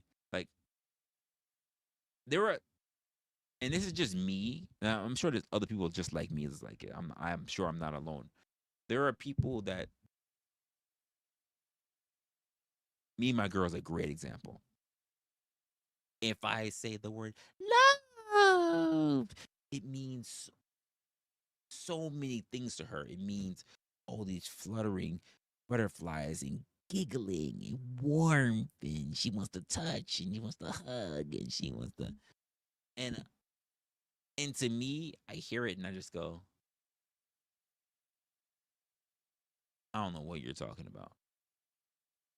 Well, don't you love me? I'm like, I care. I would never want anything to seriously to seriously happen to you or anything like that. I would make sure that you would be the most protected, when you're in my vicinity. I can't protect you from yourself, so hopefully you would do your due diligence. But yeah. But like there are some people that's like, no, I would do anything if and they do the ladies, you know how you do it. If this was turpentine, if this was strychnine, and I knew this was your cup, and somebody put strychnine in your cup, I would just do this. I would go. I would drink all of the strychnine so that you wouldn't die because I love you that much. And I'm just like,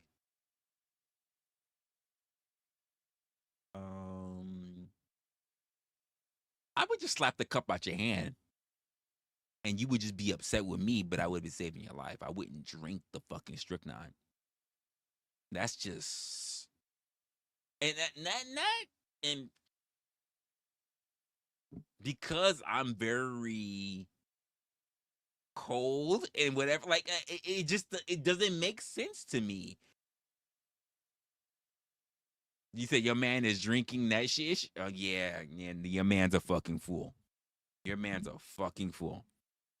I'm just thinking, right? Why don't we both live? Why would I just kill myself?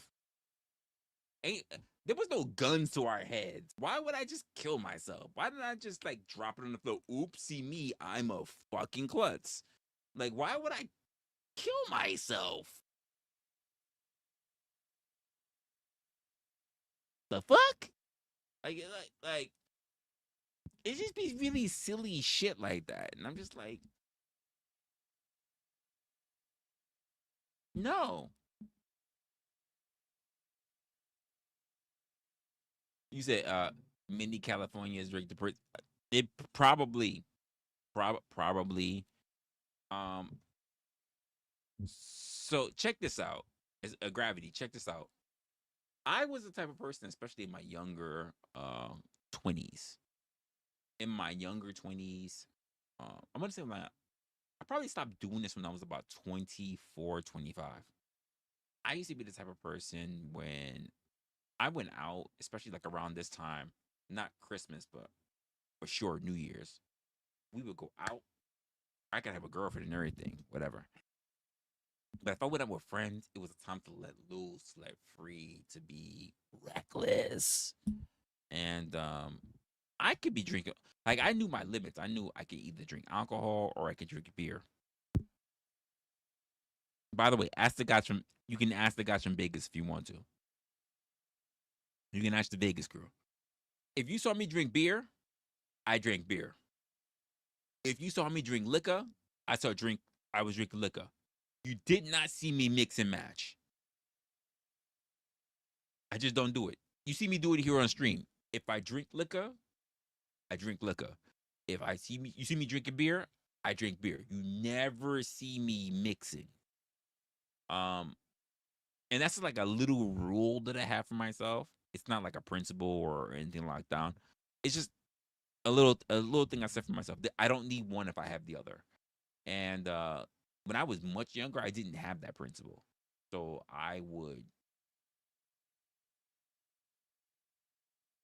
Yeah. So yeah, gravity. I learned that lesson. Tequila is not my friend. I am a person that I can drink light alcohol and I'm good. I used to be able to drink. I used to be able to not only drink people under the table, but would still wax people's ass in darts. That's how deadly I was.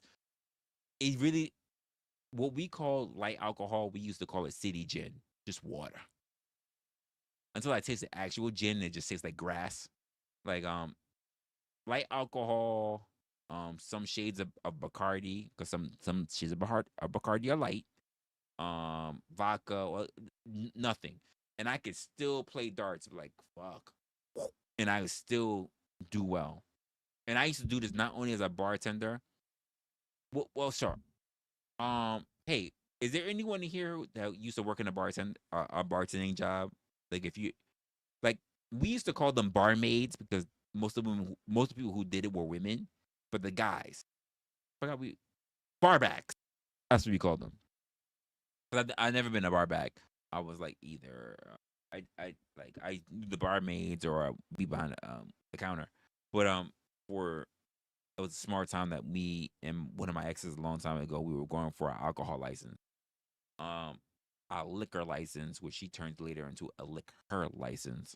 Anyway, if in case you're watching me, you know what I'm talking about, so don't get mad.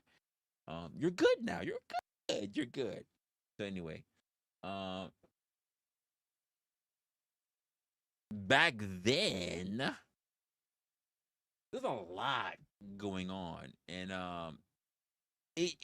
I learned that lesson pretty much early in my years. Like, you don't mix up shit. You don't mix beer, and you don't mix. And this is back when the days where people were doing like shit like Irish car bombs. I'm like, oh my god, like you're fucking crazy. Like, you know what I mean? Number one, disgusting. Number two, it was just a bad thing to go together. You know what I mean? So it just really wasn't that thing to really be doing. You said you have been able to box? Absolutely. Oh no. I would never take a Long Island. Never. I've had Long Island, never by myself. I've never requested them. And I've never, as a group setting, taken them. I'm like, yeah, Long Island, yeah. And I'll let it touch my lips, and I'll never take it down. I'm the kind of person like, boop, I would chuck it right over my fucking shoulder. Oh, Boilermakers? Holy shit. Nasty as fuck. Boilermakers and Irish car bombs are fucking disgusting. Fucking nasty. And I did that shit as a bartender. One of my first girlfriend, my first actual girlfriend, she wanted to be a bartender, and I was a bartender since time. Actually, she got a job where she was working in the club. I was a bouncer. And I had no business being a bouncer because I was definitely far out of my element because I was in a different state altogether. And it was just a different experience. And I've had kind of these stories before with you guys online. But Irish car bombs, fucking Boilermaker, they're some of the worst things to ever sit in front of a person. I've seen people fall out of the fucking bar stool, piss themselves in real time. It's really been bad. And I'm looking at like, why? Like I'm sitting here like, why would I make this? This is dangerous. Like, I feel guilty. Oh, you need to go be able to check, and you don't know what their tolerance is, though. You really don't know. And especially because you're like dealing with so many people, you might forget who is what. It's not like you're in a bathe. I have more light on me than I ever would being a bartender. Let me say it again. I have more light on me as a streamer than I would as a bartender. I have a better chance of making you drinks. It's been way too long. Let's just say if I learned the drinks again, right? I have a better chance of making premium drinks for you guys than I would sitting in a fucking dark of a lounge, of a fucking a dive bar, making you fucking drinks with a plethora of people sitting around the fucking ass bar. Standing, sitting, cussing, spitting, taking cards, trying to build tabs, fucking drinks running out, fucking trying to fill that shit, the fucking soda running out, the fucking you need more ice. Like, it's not as glamorous as it seems. I know some people are like, oh, but you fucking the bartender. No, that really doesn't happen. Getting my dick sucked on the bartender, that doesn't happen. At least from my experience. This is before Gen Z was a thing. Let me say that one more time. I gotta be more Dr. Umar. This is before Gen Z was a thing. Let's go, Hornet. Merry Christmas, man. When Gen Z came, let's be honest. Hey, drop a one. There's not many of us in here because God forbid what we're doing, some of us are actually getting some sleep because we have to be with family. Other ones, they're not getting sleep, but they're busting down their favorite thing that they paid for the night. I'm not judging. You don't gotta say anything. I know. You got me streaming and I'm talking while you're banging down your favorite Filipina or white woman or whatever. Hey, hi there. In case you're listening, why whoever it is watching me right now is giving you some strokes, just want to let you know you are loved, you are appreciated. I'm sure that WAP is really wet, and I just want to let you know you're loved. And I'm not even saying like a religious thing. I'm not saying like Jesus loves you or anything. I'm just saying like you putting on that thing. You are working right now, girl, on overtime. You are working during the Christmas season right now. And I want you to know because you are working right now in that Christmas time. Don't let this little motherfucker think he's putting it down. He thinks he's putting it down. And I know we know this, boy, because you're a professional. He thinks he's putting it down. Don't let him get off easy. If you have to work on the holidays, make sure he works for that holiday nut. Charge him a little bit extra. Do that little thing that you know you like to do that you know that really gets him off quick. I'm just saying. From me to you, this is Christmas. I appreciate you. Hoes matter. That's what's good. Resla out.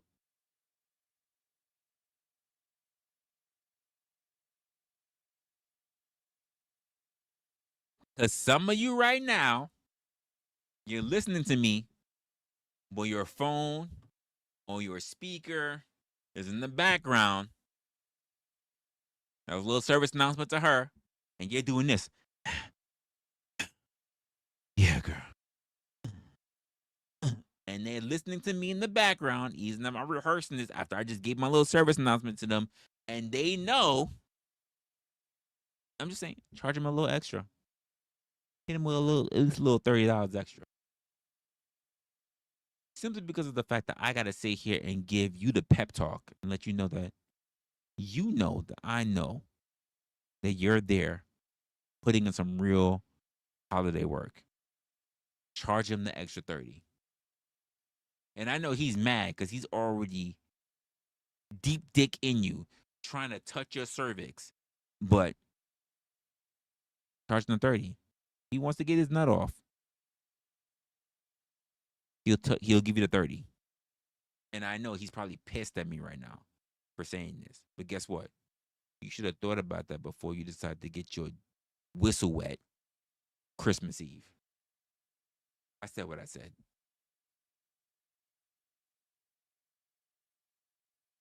I would rather you lose your election than lose your erection. The elections are over. I don't know how local it is for you, but I would rather you lose your election than lose your erection. Because the L and the R are very far in the keyboard. So I'd rather you lose your election. Hoes matter. I can tell you I've been around a lot of hoes in my time. Hoes matter. Hoes matter. I've been around a lot of hoes coming up in the world.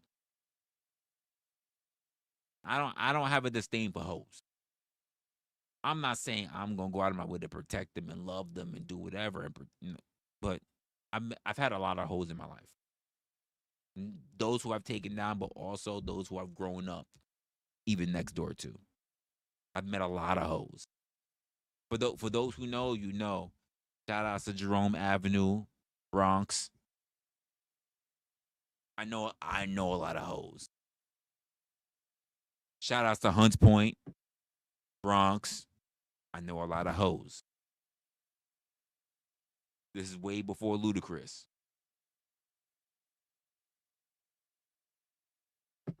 By the way, shout out to my first hoe. She didn't even fuck me, but to be honest with you, she just showed up naked. And that's how I got a thing that was called Asianitis. Shout outs to her. She was a hoe. We're not gonna talk about that. That's a different conversation. Way different conversation. But she was a hoe. In fact, that was the first time I ever got snatched up by my ear by my granddad.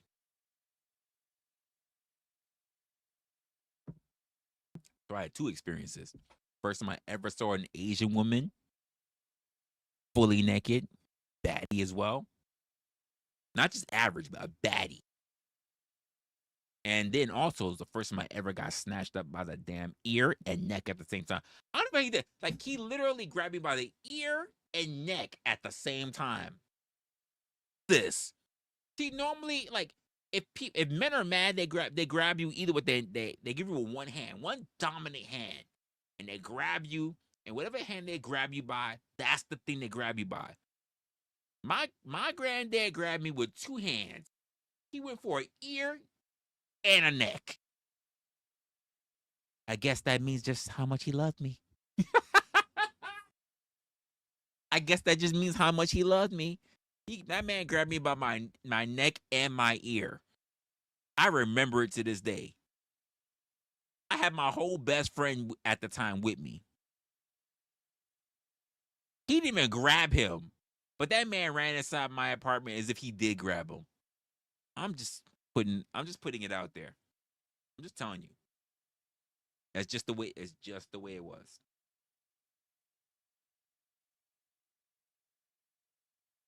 But I'm sorry, Gravity. I'm sorry if you lost your election, even though, I guess losing your election is better than me having you lose your erection. You could lose your election. You've already lost that if you didn't like to vote for the current person we have in office. Then that's fine. You've already lost your election a long time ago. But if you lost your erection, then I'm really, really sorry for you.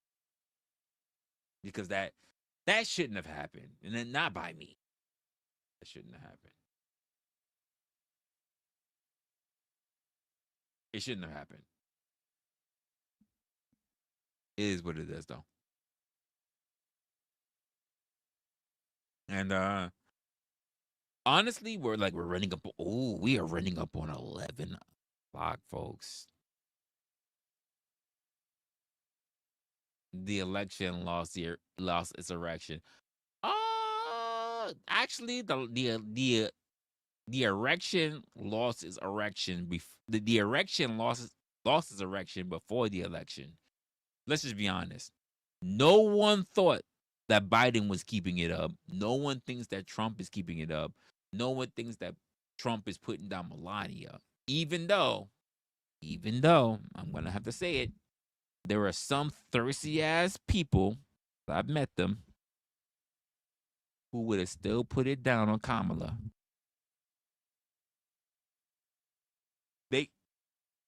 I know some dudes, before she even said she was running for president, they were like, yo, she ain't black?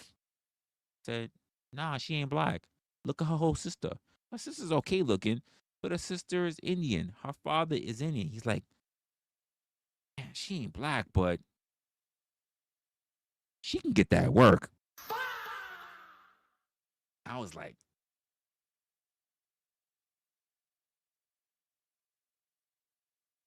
I guess. I see. Here's the funny part. I like Kamala after. I actually like Kamala after the election. I like Kamala after she realized she wasn't gonna be president. The Kamala that we have now, she's cool. The Kamala that was running for office and doing all this power play and blah blah blah blah blah blah. I don't like that Kamala. The Kamala we have now, who's willing to go drop F-bombs and everything like that, I'm like, I look at her and I go, nah, not for nothing. She may not have said it, but she being a nigga. I like that Kamala. I like the Kamala who's talking shit. I like the Kamala who's like, what the fuck is going on here? Like, what the fuck? Like, how the fuck could we be doing? I'm like, oh, you wasn't dropping. I can't recall you ever dropping an F-bomb when you was running for shit, when you was being very, very fucking second fucking lady or whatever. Like, you wasn't doing none of that bullshit, but now Now that you free, now that you out here, you on fucking parade floats. Now you out here doing interviews or whatever. You just you dropping all kind of, you saying all kind of shit. You dropping. I'm just going.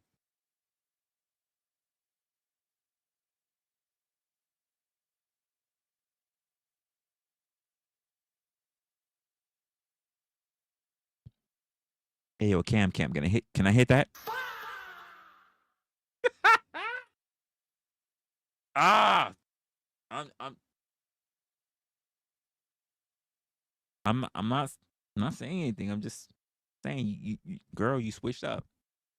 Girl, you've been switching up. I'm just you've been switching up, Cam. So I'm just I just need to know what, like, I mean, if you need a little bit of release, a little bit of relaxing, you need a little bit of that haze.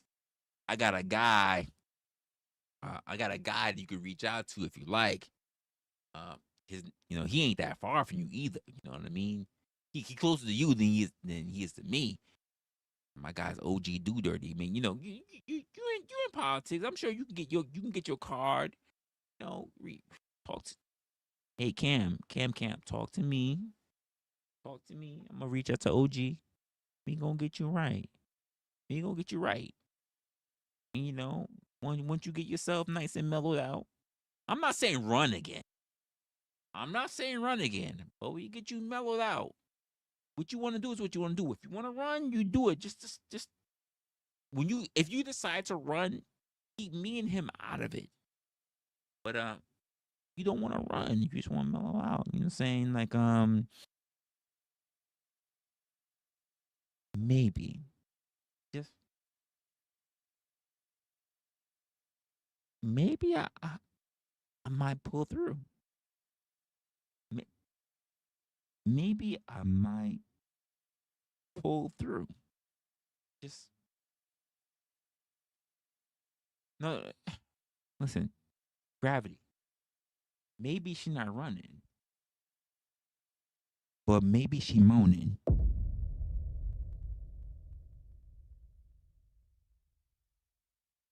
Maybe.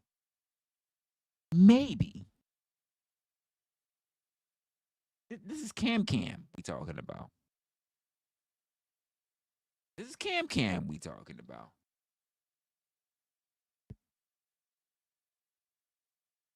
She ain't get there by mistake. Not by mistake. She don't need to run.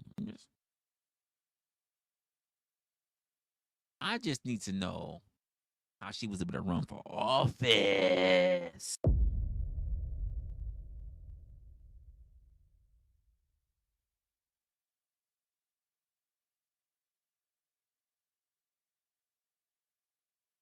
I'm done.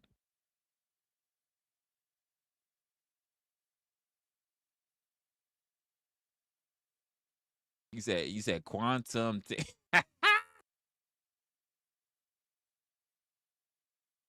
Listen, you never know. Maybe. Listen.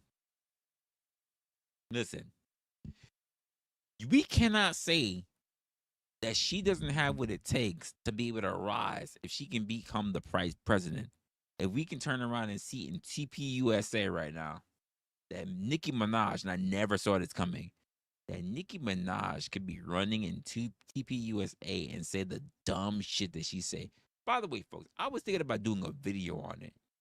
Like, Nicki, and I don't get me wrong, until I saw a lot of the shit she was saying, and even some of the screenshots that they freeze froze her in, I was like, ugh. I always thought Nicki was bad. Of all the female rappers, Nicki's the one that can always get it to me. Let's see, y'all got Cardi, so sexy red. I don't give a fuck about sexy red, and I damn for sure don't give a fuck about Cardi. But Nicki could get it. But even after some of the freeze frames and the shit she was saying, I was looking at her like, did you just tell this woman that you was willing to deal with JD and you call this nigga an assassin after this woman lost her man to what?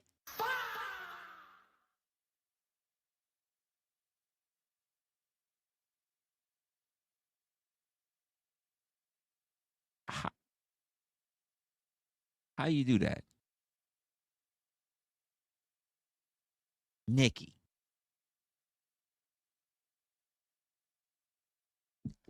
Nikki, how you do that? How'd you drop the ball that fast? The nigga that after she lost her husband, that she was groping up on the back of his fucking head. And you call that motherfucker the assassin? For a woman that just lost. Nikki! Nikki!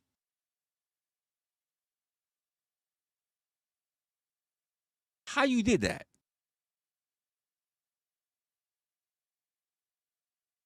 Oh, I just slipped. And you could see that she fucked up. She was like, And then you can see Erica trying to give a look. Of all the things I heard, believe me, like, I've heard worse. Just because she heard worse doesn't mean that she needs to think that you are about to drop a whole fucking mixtape on her, Nikki. You fucked up by doing that. You sat across from this hoe. I said what I said. I said what I said. You sat across from her and then basically called the nigga that basically people said that she might have been getting a little bit of emotional support from. And then you turn around and call him an assassin to a woman that lost her man due to an assassin.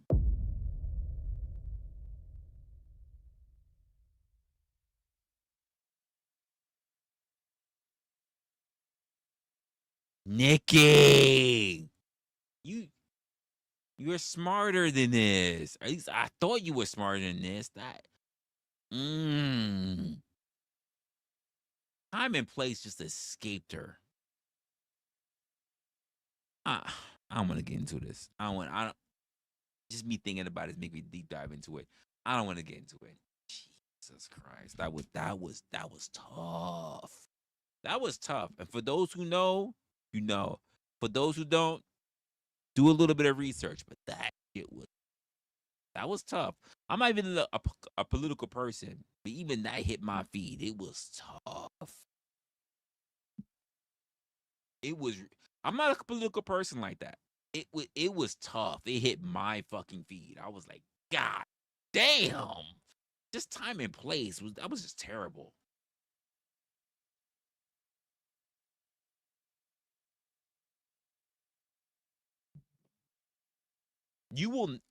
Gray, you will never, let me just say this.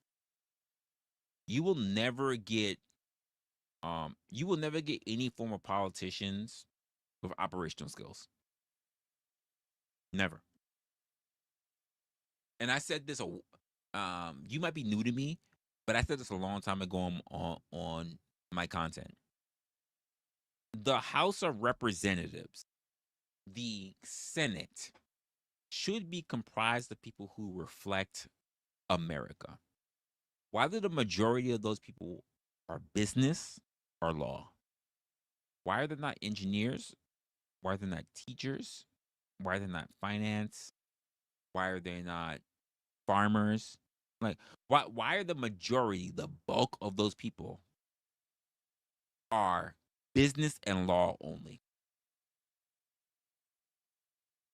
So the idea of you thinking that you're going to be able to get people who will represent us is slim to none. And by the way, don't tell nobody. Don't tell nobody. Just died. Slim died. He done. The idea of you thinking that you're going to get someone who is going to represent your best interests is done because For so long in the Senate, in the House of Rep, in the House, we've never had anyone that's going to do that. Who's been a teacher? Who's been someone who works in robotics? Who's been a healthcare person? Who? Who? Who? It's always business or law. You don't see anyone in healthcare. You don't see anyone in education. You don't see anyone in logistics.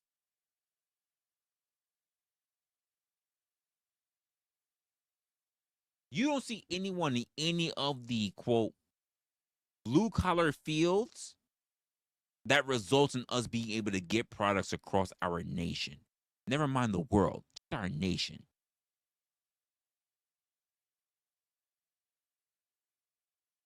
And we're supposed to believe. See, no. Politics, extortion, and bribery. I hate to tell you this, not just politics. Everywhere is extortion and bribery. Let me say that again to you. Everywhere is extortion and bribery. I know many people who are not qualified for advancements in roles and positions in corporate. They're not political, because we have a thing called office politics, right? There are people who do not qualify for jobs. They're just simply there because of seniority. They just survive long enough and they get a job, right? And they do it why? Not because they're worried about losing their job. They do it because of the money. They're bribed by the money. They're bribed by the power. Maybe there's someone that they're worried about who knows a little something dirty about them in that position that they already are, and they need to be able to get to a higher position so that that thing cannot be what? Extorted against them. I've met so many people in my field in operations. I've been on so many different sides of the table. HR, rallies, unions. I've been on so many different sides of the table. I've seen so many nasty things that people do under the guise of operations. So many. I'm the worst person in operations because they always want me to play ball. And that's normally the point when I want to leave.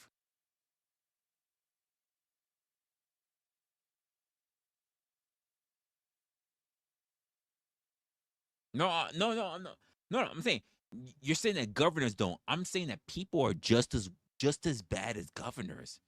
There's really not much a difference between someone who's sitting in politics and the average mofo in fucking any company.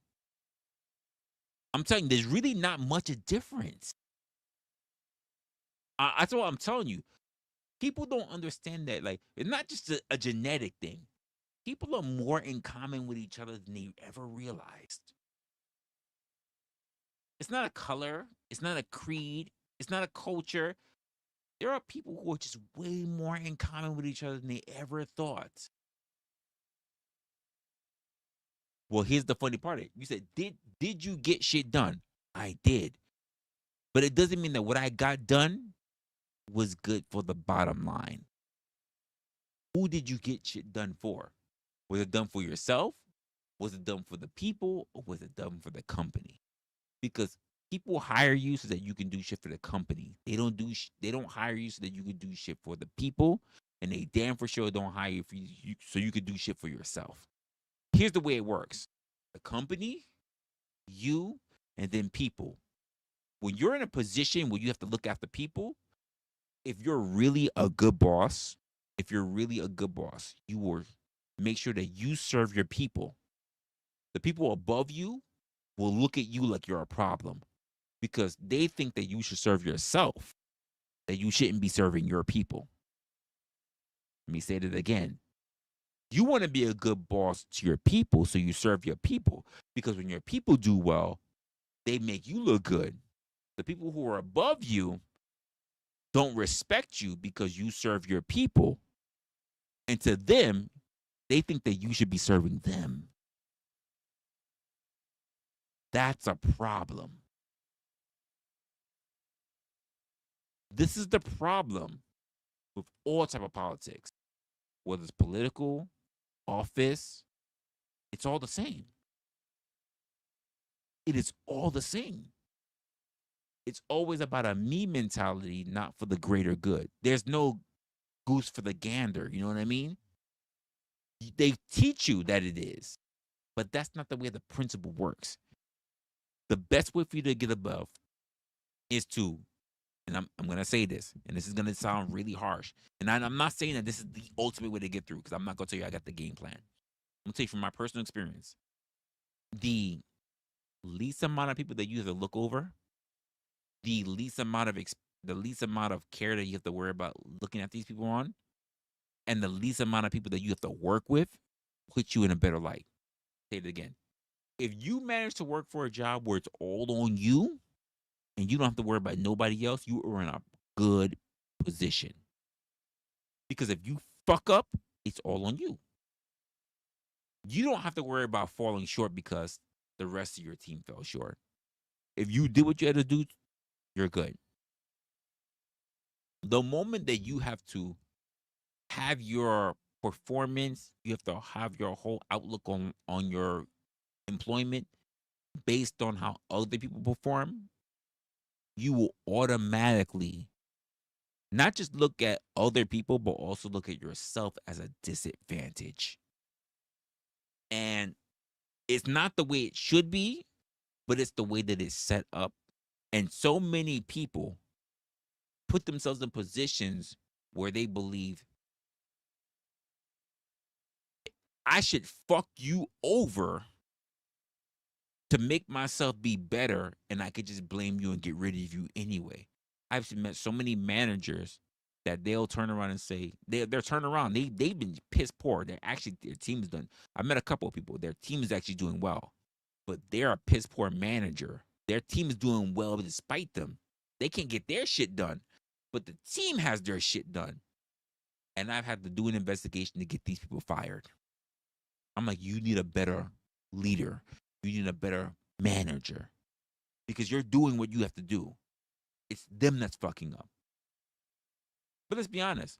They fucked up because there's probably someone ahead of them that said that your job is to make sure that you're on them, not that you're doing your job. There are so many fucked up dynamics in the working world. I'm not joking with you. I'm not joking with most people do not understand that idea of cohesiveness. Because most people are out for themselves. Let me tell you when you can see cohesiveness, Gravity. And I've only seen it in one place I've ever worked at. One. I'm not going to say what it is, though. The one place I've seen cohesiveness is literally when nobody was looking for a leg up. Because they understood that every year they were going to get a good, they already had been, prior to you, they had already been getting good evaluations. Every year, they saw their paycheck come up. They've all been doing, quote, the minimum of their job. They've been doing what they're supposed to do. Let me say it again. They've been doing what is required for them, the minimum of their job. That's not the bare minimum. It's not bare. It's what they're paid to do. They are compensated to do this job, right?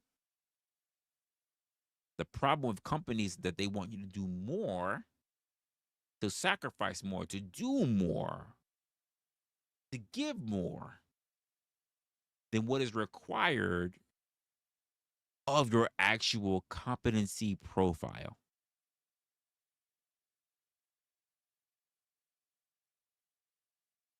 The way how I left one of my major employers, I said this: why would I give 100% to you when there's nothing in nature? There's nothing in nature that gives itself 100% of the time, all the time. There's no relationship. There's no job. There's no hunter. There's no predator. There's no prey that has ever give 100% of its effort to become successful. If in nature we cannot see that as being something, as a standard, then how dare you give that as a standard for me? I said this in front of my operations manager. I said this in front of a deputy manager, and I said this also in front of an HR rep. And they were all stuck.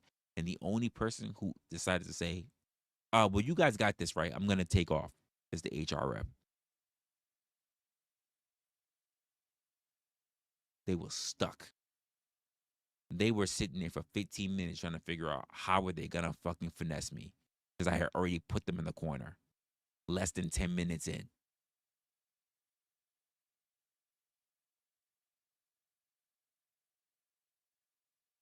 Most employers have you at will termination, which means they don't need a good reason to get rid of you. Oh, I'm gonna go fire them. Good luck to you. They're at will. If you don't work for a union, you're fucked. You are SOL and JWF. You are shit out of luck, and you are jolly well fucked. I'm gonna say that strictly for the holidays. You are jolly well fucked. If you think that you have leverage as an at will contracted employee, because yes, you signed documentation when you decided to go work for your at will employer. If you think you have rights, you're fucking nuts. They literally say they can get rid of you for anything. Anything. And you think that this is discrimination. You're an idiot. You signed for it. If you're not working for the state, you're not working for the government. If you don't have a union, you are fucked. This is why I don't get mad. If there's an employer that ever wanted to get rid of me, I'm just like, okay, we're good. Yeah. Oh no, well, we just want to say to you, Resla, because no, don't bother. I know what I signed up for. Because I actually do read policies. I don't negotiate with terrorists. I do not negotiate with terrorists.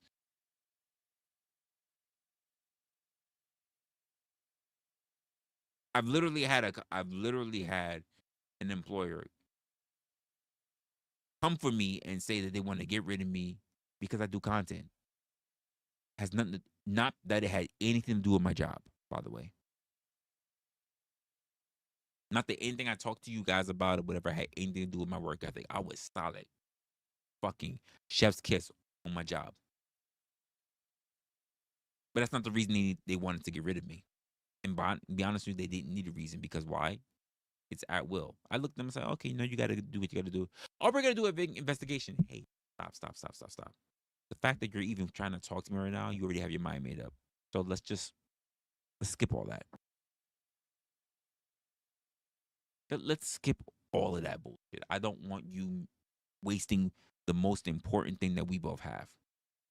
Time. I don't want you wasting my time, and I don't want to waste yours. We know what it is. So, and you'd be surprised how they look at you. They're like, oh, well, I still got to do what I got to do. Yeah, because you still keep your job. I already know what's going on. So I'm leaving. Well, we need to talk about, no, we don't. You stated your premise. I already know what happens after this. I'm gone. Again, time is important. I don't want to waste any more time with you than necessary. I'm going. And I think a lot of people are like, oh, well, no. Because it doesn't matter. Like, I will manage whatever time I have. Well, here's the worst part. Let's just say this, because this is the way how Frank Sinatra put it. The biggest revenge is massive success. Not that I'm looking for revenge, but if you manage to do better than where you were, if these people are watching you, these people are following you, if somehow in the future you manage to collide with these people again, because the world is smaller than you think, by the way. The world is so big. No, the world is actually smaller, especially if you work in specific sectors. The world is very small if you work in very specific sectors. You run into someone in the future and they're like, "Oh, so what you doing now?" And then you mention it and they're like, "Where?" "Yeah, I'm over in this company." And they're like, "That company?" Like, "Yeah." And they keep their mouth shut. You know what they just realized? You're their boss's boss.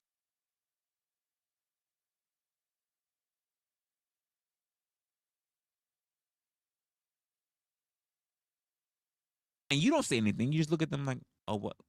You work where?" Oh, okay, cool. And then you do your little research and you realize, whether it's LinkedIn or whatever, and you realize, oh, okay, now I understand why they were being quiet. What's good, Mail? Merry Christmas, my guy. Well, Merry Christmas Eve, I should say. We got minutes left. We got minutes. We got about half an hour left.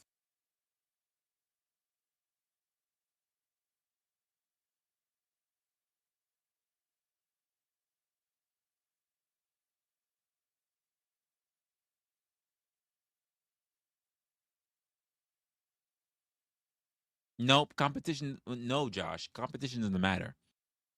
You said the more protection you might have is your capability of being more productive than most. Not true. Because there are plenty of people who will get rid of you despite how productive you are versus you being liked. If people like another person more, your productivity doesn't mean shit. Gravity, you said you can say put 20K on my desk and come up. Yeah, that's a fact. You are not lying. And that 20K better be in cash. I don't want to see that shit in stocks either. I don't want to see it in stocks. I want to see that shit in cold hard cash, which means I know for fucking sure that you sat around at a fucking bank trying to get those fucking funds drawn. Try getting 20K. Try getting 20K out of a bank. Try it. Try if you won't get the run around. You could have 20K in your bank account. Try you getting 20K out of a bank. I'm gonna keep it a buck with you. Try it. See what happens.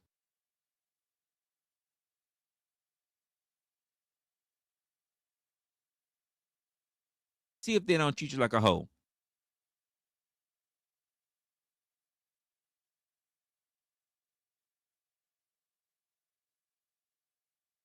Oh, well,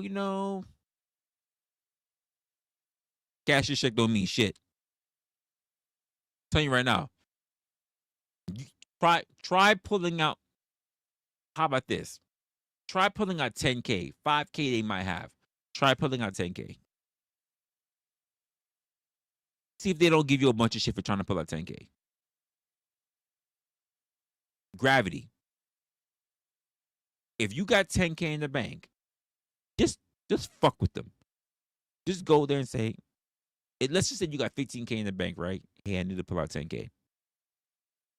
Watch how much paperwork you're gonna have to be signing through. Watch how much paperwork you're gonna have to sign.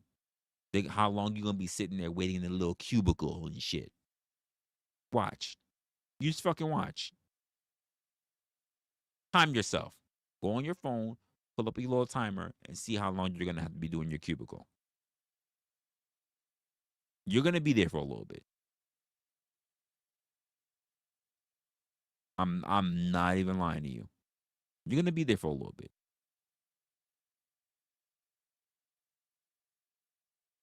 Oh no. I don't want a company check. I don't want to. I can say right now, I don't trust a lot of people who work in finance for company. No, they know way too much shit. They know way more shit than I do. I don't trust none of those motherfuckers. Yeah, you make it. Wait. So here's the thing: you make an appointment, but keep in mind, you can only. Here's the thing about it: do you want to make an appointment and say what you plan on doing ahead of time? They give you a big runaround. Most people, by the way, Gravity, when you have to pull out money, most people, the majority of people who want to pull out money that is of an excess, they never have an appointment. They come in thinking that their money is available to them. And they don't give a fuck how much money the actual bank has. They're expecting the bank to make a call that day that they can get brand new money shipped to them tomorrow. But whatever they got on hand, they need to give that bitch up. That's the way how most people think. As someone who worked with I'm not trying to give a lot of my shit away, with financial and bank relations, people who walk in thinking that they can pull away 10, 20, 15K, they think it's there, and they're expecting everyone to pull away all those fucking dollars, and they're expecting to call whoever their bank service is, Garda, fucking, whoever the fuck it is, Loomis, whatever, whoever the armor car company, they're expecting them to bring that fucking money in and to take away those bank deposit slips that they had to make for you taking away that money. No, if 500 is not 500 is not a bad. Let me say why 500 is not a problem. Because most retail establishments have 500. So in a bank, that's not a problem. Because people trade in coins, people trade in dollars, people trade in bills. They gotta have these bands for you. Because there's a minimum threshold that tellers have to have in their tills for people. So 500 is not gonna be a problem. But if you're asking for like, I'm gonna be generous. If you're asking for $2,000 plus, this is gonna be a problem. And keep in mind, if it's in a bank, there's a good chance they're gonna have the $2,000. This is why I said 5, 10, 15. Because once you pull up to that 5, they're gonna be like, nigga, you want what? 5 is almost everything we got. 10 is everything we got. 20? I don't know if we got 20. 20, they start thinking about if they got other branches that they can reach out to. At 20K, if you're asking for 20K, they're reaching out to other branches in the neighborhood, someone that they can get to, who they can run to down that bank and get the money to get it so they can come give it to you. You're gonna be sitting in that bank for a while. You're not gonna get it as a quick, easy peasy and walk the fuck out. They're gonna have to pull those funds. They're gonna have to run at someone else's bank and everything. I'm just gonna keep it a buck with you. Facts! Hornet, facts. He's not lying. Not even a little bit. Not even a little bit. He's not lying at all. You will be signing a shit ton of paperwork. He's not lying.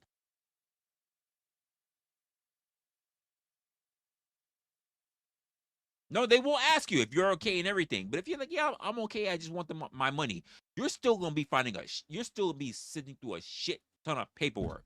They're gonna be stalling like a motherfucker. They're gonna be hoping that you give the fuck up. Let me tell you, two places that it's gonna be hard for you to get money out of just by you asking. The first place, a bank. The second place, a casino. And casinos are riddled with money. Those are two places going to be very difficult for you to get money out of. Just asking.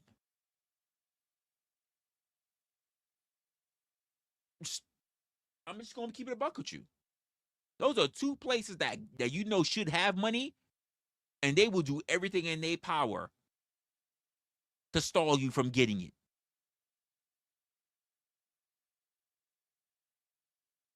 I'm telling you. People who turn around and win the lotto, where do you think they wind up going? You think they go to a bank or did they go to a casino? Think about that. Most people don't. If I won the lotto, if I had $1 million, where you gonna get that million from? They're not going to a bank. You're not going to Wells Fargo. You're not going to Chase. You're not going to JP Morgan. You're not going there. Where are you going? More than likely, You're going on the reservation. Not off. You're going on the reservation. And don't believe that when you're there on the reservation, they're not going to try to do everything they can to finesse you out of every nickel and dime that they can. Oh, are you thirsty? Hey, Gravity, you thirsty? You want a Slurpee? We got a Slurpee here in this casino. Tell me if that Slurpee doesn't cost you $8K. Hey, you want to sleep? You know what? It's gonna be a busy day. We have to get all the money and we get everything for you together. How about you sleep? How about you sleep in the hotel? We gonna give you the suite. Tell me if that suite doesn't cost you $15K. And shit that you didn't even use, open bar, Wi-Fi, whatever the fuck. Asian hooker, whatever the fuck they send to your door. You don't think that shit's gonna cost you? You don't think they're taxing the heavy fuck out of you? They absolutely will. I didn't even fuck the hooker. She knocked on my door. She said, "I love you, Daddy." I just opened it. I said, No, I don't need it. And I closed the door. Did you speak to her? I said, I don't need it. You spoke to her. So we're going to charge you $8K for her. She didn't need to walk in. You conversed with her. She had a little bit of your time. $8K, sir. $8K, sir.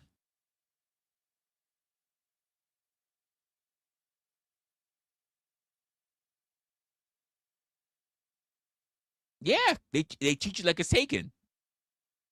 They're all Liam Neeson all of a sudden. Don't you fucking fall for it.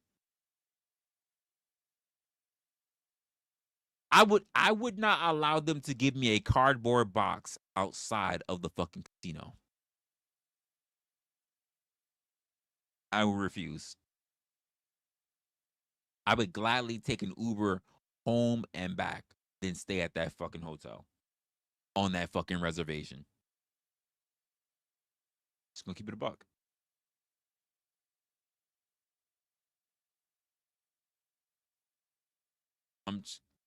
And if you know, you know.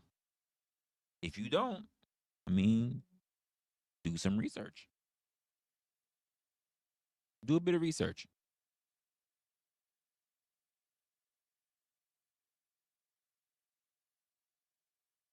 Oh, you're not gonna make it home.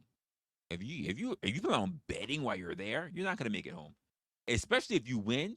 This is why they have the saying, the one thing you don't hear is house lose. You think you're gonna make it home? You could say that you've never had a drug issue, you've never had a drinking issue, anything, and all of a sudden you're not even gonna make it to 11, to 1, to 4, to 5. You're not even gonna make it to 7. You know what? You might make it to 7 o'clock news. All the other major shit, 11,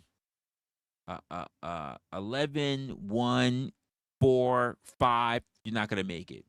NBC, Fox, New York One, the WB. You're not gonna make it on the news. You're only gonna wind up on ABC News, and no one's really paying attention to ABC News. You're gonna wind up on ABC News, and that story won't even be 10 minutes. You're gonna be on ABC News. It won't even be 10 minutes. If you make it on news, by the way, you might just wind up in the papers in a little article. You might not even get that much. Just gonna keep it a buck. If you're going to bet while you're in the casino, they'll charge you. I think they'll charge you just for touching the dice. Disney Channel, if you're lucky. That's interesting. That's interesting. You might not be wrong. I'm not gonna lie to you. You might not be wrong. I'm not even gonna hold you. You might be right.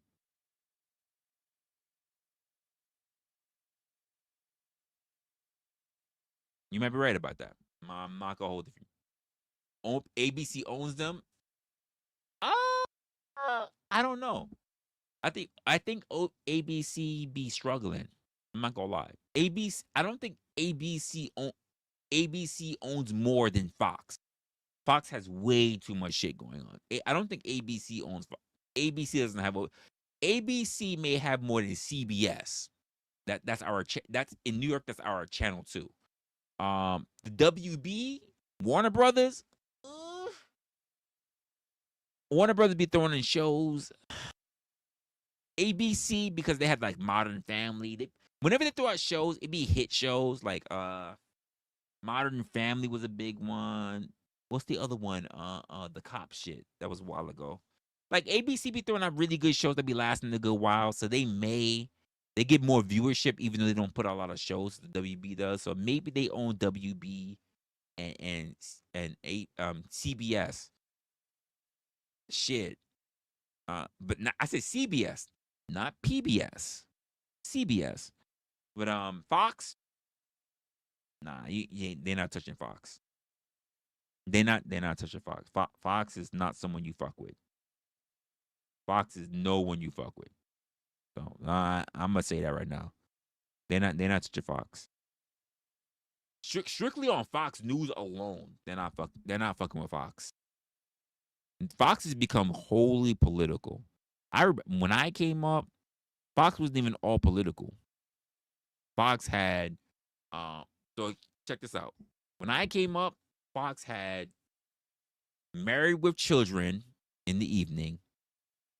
They had 24, because it's 24 on Fox? Yeah, 24 was on Fox. 24 came out. Married with Children was already ending, but they still had reruns. Obviously the Fox 5 News, which a lot of people watch. They had by the way, if you were on Saturdays, you knew you was watching Fox. Why? X-Men. X-Men was on Fox. You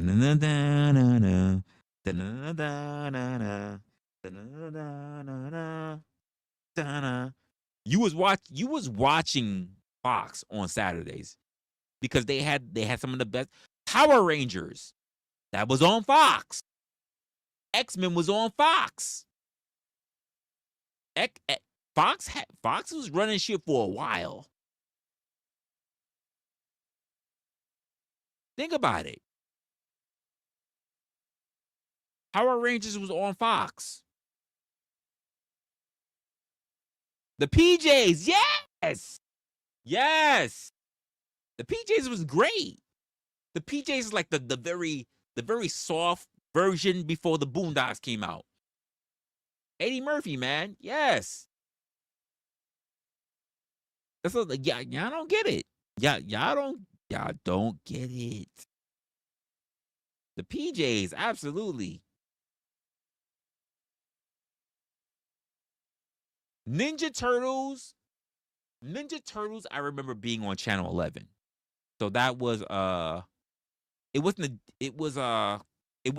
the WB integrated with them.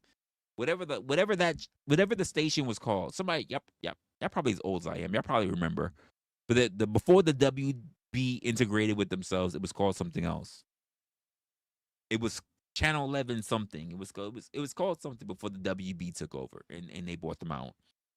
It wasn't Warner Brothers at the time, but that's when Ninja Turtles was out there. But then Pix, yes, Pix 11, yes, thank you. Oh, that would have gnawed at me for the entire night. That would have gnawed at me. You're absolutely right. Pix 11. Pix 11. You're right. Before they got bought out by the WB, then they merged. Yeah, you're right. Pix was the show. Pix was it. That was Ninja Turtles. That was Ninja Turtles. That was Ninja Turtles. That was actually, well, no, I might be wrong. No, I think I'm right. DBZ on Sundays because anime wasn't a big thing. So DBZ first showed up on Pix 11 as well as Sailor Moon. That was our first introduction to anime. It was Pix 11. 7 didn't do it. 7 was still doing Winnie the Pooh. It was still doing a lot of it was still doing a lot of the kid shit. Like, we didn't get anime until Pix did it. Pix started it. Pix started it with that. Now, I will say this. Like, when I say anime, I'm talking about Sailor Moon and I'm talking about Dragon Ball Z. Those specifically. So Sailor Moon came out on the weekdays, but Dragon Ball Z only came out on Sundays when it first started. Now, cartoons like that were really popping, like Thundercats, like that came out on Channel 5. Channel 5 was popping for a long time. Fox was Channel 5, before they were even called Fox, it was popping for a long time. A long time. Like I said, you had Thundercats, but before Thundercats went to Channel 11, but Thundercats was on Channel 5. They had X-Men. They had they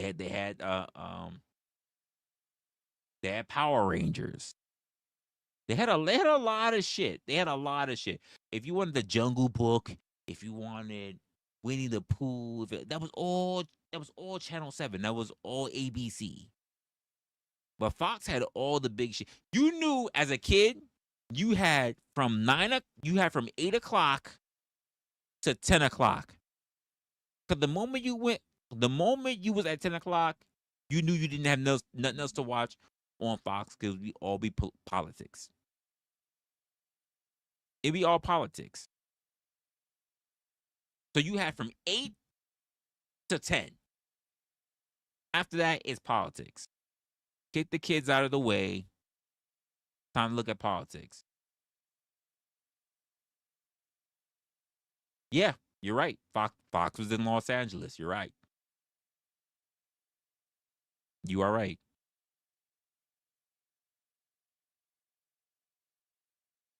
What? Wait. I can never remember. Was it ABC or was it CBS?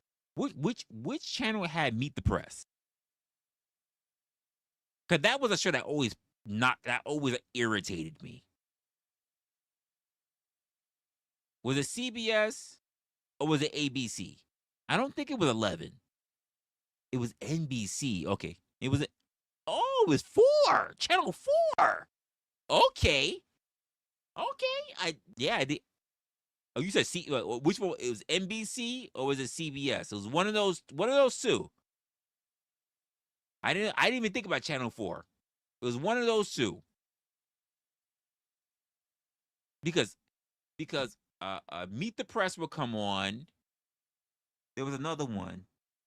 I'm not trying to get to late night, because that's like Dateline and shit like that. In the morning. Shit, I wasn't into politics back then, but I remember Meet the Press would come on. You're right. Whatever's the one with the peacock. That's NBC, right? The peacock. It's not CBS. CBS was Channel 2. The peacock, that's NBC. Yeah, the peacock coloring, that's NBC. So that's Channel 4.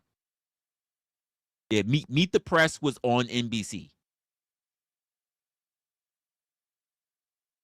John McLaughlin. Oh, shit. Face the Nation. I forgot about Face the Nation. Yes. You're right. Face the Nation. I forgot about that shit. Oh my goodness. I remember that. Wait, you know what? This is how we're really gonna go far. This is how we're really gonna go far. What was the show? Not George Stephanopoulos. What was the show that Ted Koppel did? That's the show I always forget the name of. What was the show that Ted Koppel did? Not George Stephanopoulos. We know the difference. We know the difference between our white guys. What was what? He did Nightline. Yes. Okay. I'm not bugging. He did Nightline. Okay. All right. I'm not bugging. All right. I'm good.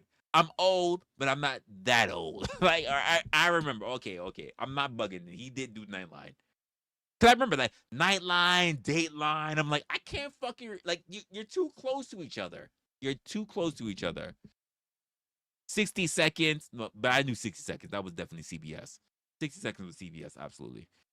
But I'm like, I'm always like, I do too. Y'all too close to each other. You're too fucking close. Yeah. Honestly, I prefer. Here's the truth.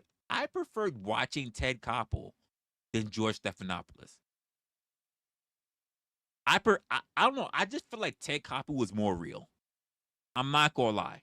It was prime time. Yes, I remember that. I preferred watching Ted Koppel. I just felt like he was always saying something. Maybe because he was just old. He felt older than me. He was older to me than George. So I just felt like what he was saying just resonated more with me.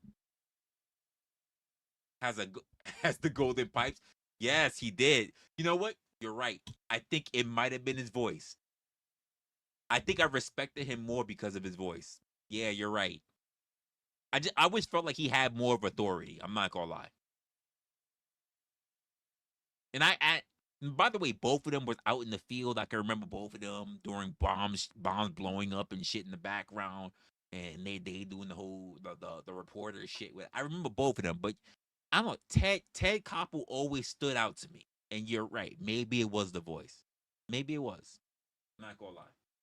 I think you have a point. It might have actually just been that. And I always thought George just always had the weird last name, but I always try to listen to him more than just pay attention to his name. And he just never, when I think of the people who are like, when I think of people who like hit, I think of Ted Koppel, I think of Diane Sawyer. These are the people who I think of. George never did that for me. I'm not saying that he didn't come up, but he didn't need to hit it for me. I think these people who were just like they were at like the peak, but like they were at that age, like they didn't give a fuck. They can tell you whatever, and you were like, I ain't gonna fuck. Like for instance, like Diane Sawyer, Ted Koppel, Connie Chung. You didn't fuck with these people. They just been in the game too long. You just knew not to fuck with them. They've been in the game for too fucking long. You just knew if you heard their names, you were like, just ask me some basic questions. I'm not gonna fuck with you. Because you're gonna ask me something that's gonna get me tripped up. I'm not gonna fuck with you. So that's how I felt about them. You didn't want them on your bad side. That's the way how I felt about them. That's just me. A lot of people who are way more invested in politics about being like, I was young when I first started watching them, and mainly because of my parents.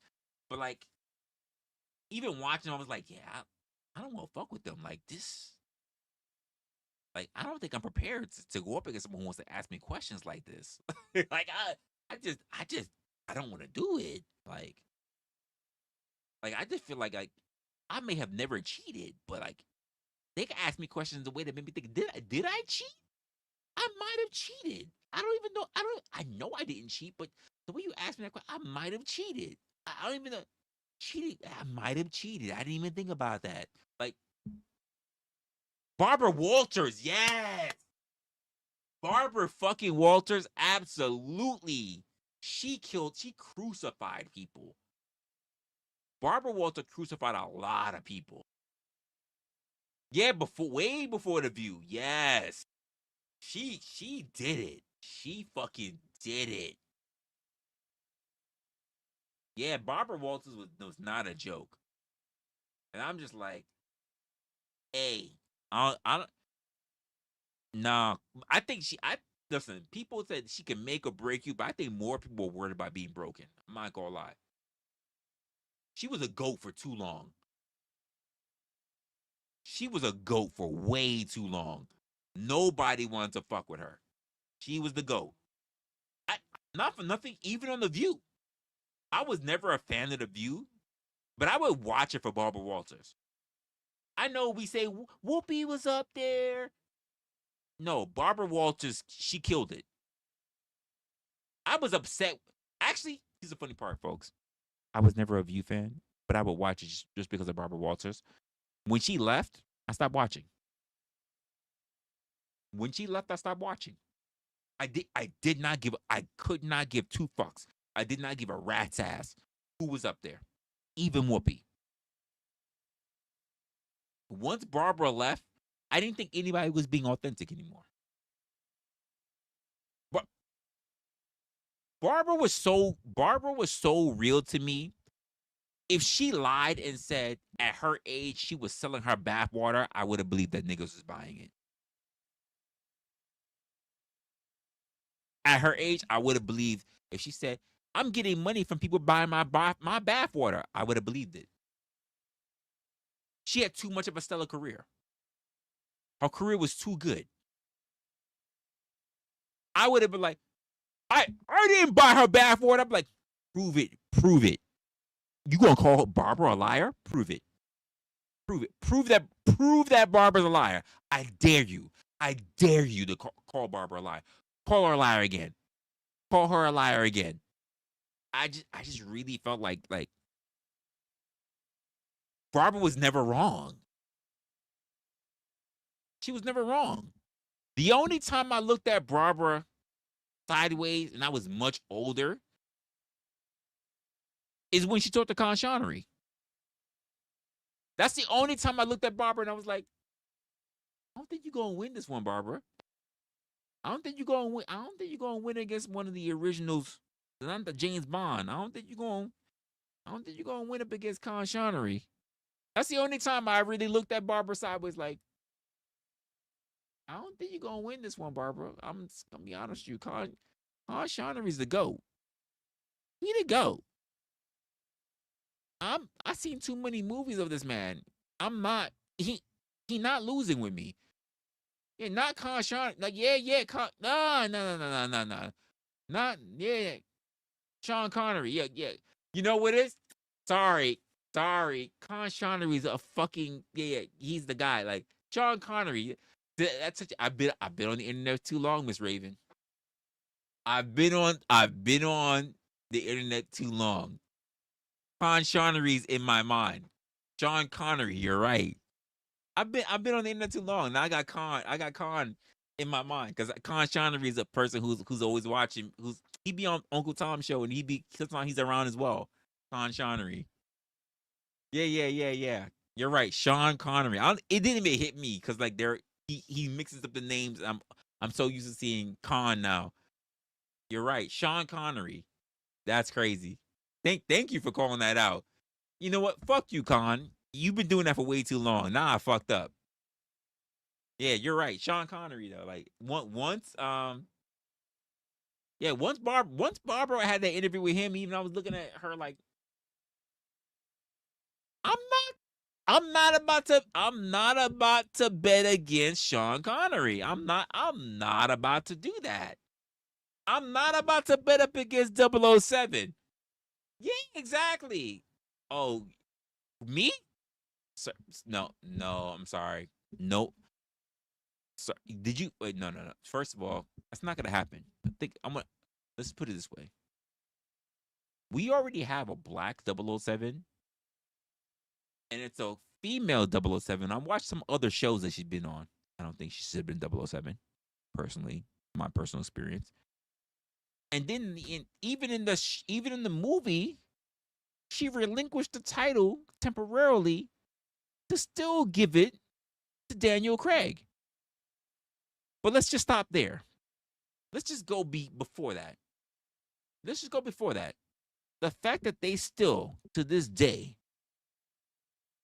would not, and by the way, this is where I'm fucked up on. Prior to the Daniel Craig movie, the fact that they would still not make Idris Elba a 007 pisses me off. Because they literally ruined Pierce Morgan's show as Remington Steele just to make sure that he did James Bond. He was playing as Remington Steele. They basically forced this man out his fucking career. He had a great show. They forced him out of that show just so he can do James Bond. But they wouldn't give the same shit for Idris Elba. But then they give it to. And let's just be honest, folks. When they did that, let's just be honest. We're gonna keep it a buck. Sorry, ladies. I know this seems like an attack on feminism. The moment they decided to kill off, because let's think about it. Think about it, folks. What film? To my old heads, for those who all watch 007s, who know all the Pussy Galore, everything, Octopussy, whatever the fuck you want to call it. Like, what films did James Bond die in? That's a very calibrated question. What films did James Bond die in? Not faked his death, die. Fully deaf, not to come back. Name me a movie. Name me a film.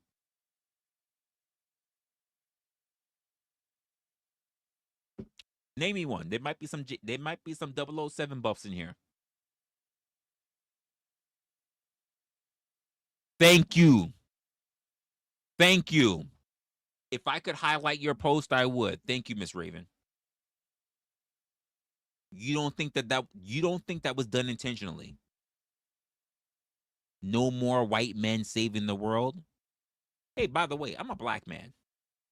I'm a black man if you haven't figured it out, people. Some of you colorblind motherfuckers. I don't know if I got to turn up the saturation for some of you motherfuckers.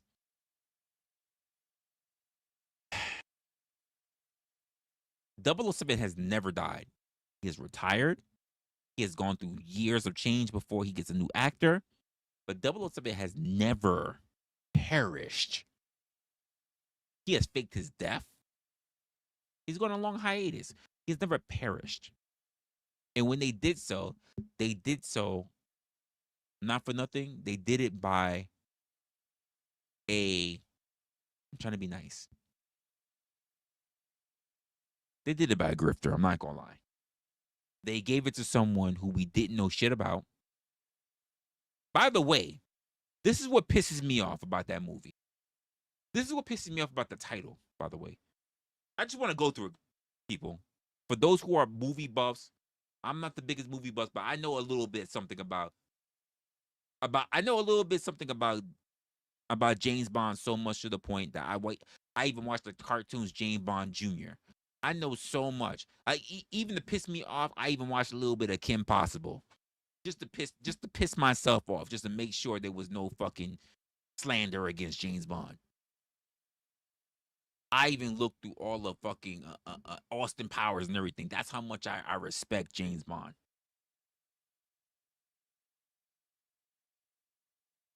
There have been multiple double O's. Just remember why they are called double O's. They have the license to kill. Just because you retire does not mean that someone can take your fucking number.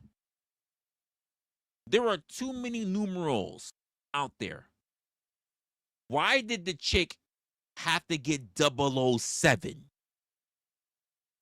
We even saw 006 get killed.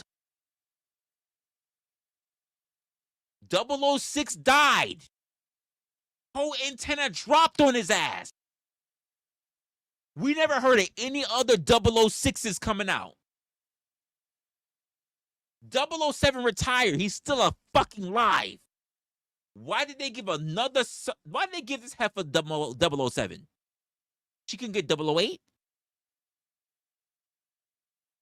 010? 011?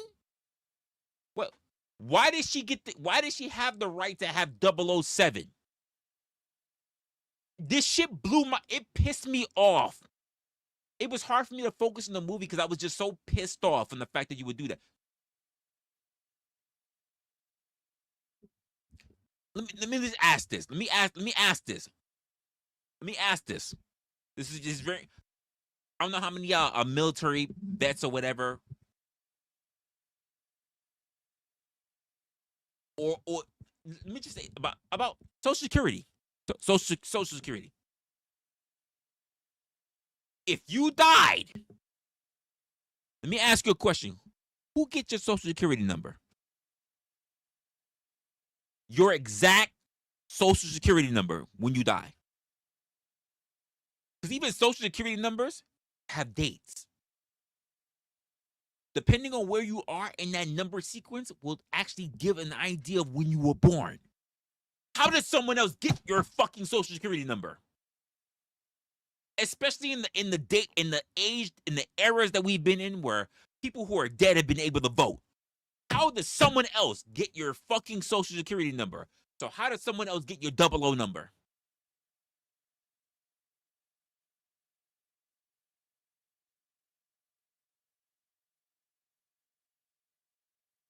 I'm waiting.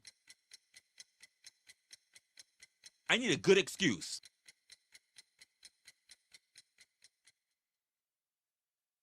How?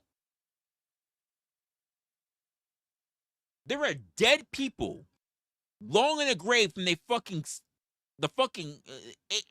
18, 19, early 19 fucking 70s, 1950s, 1940s that is classified as voting.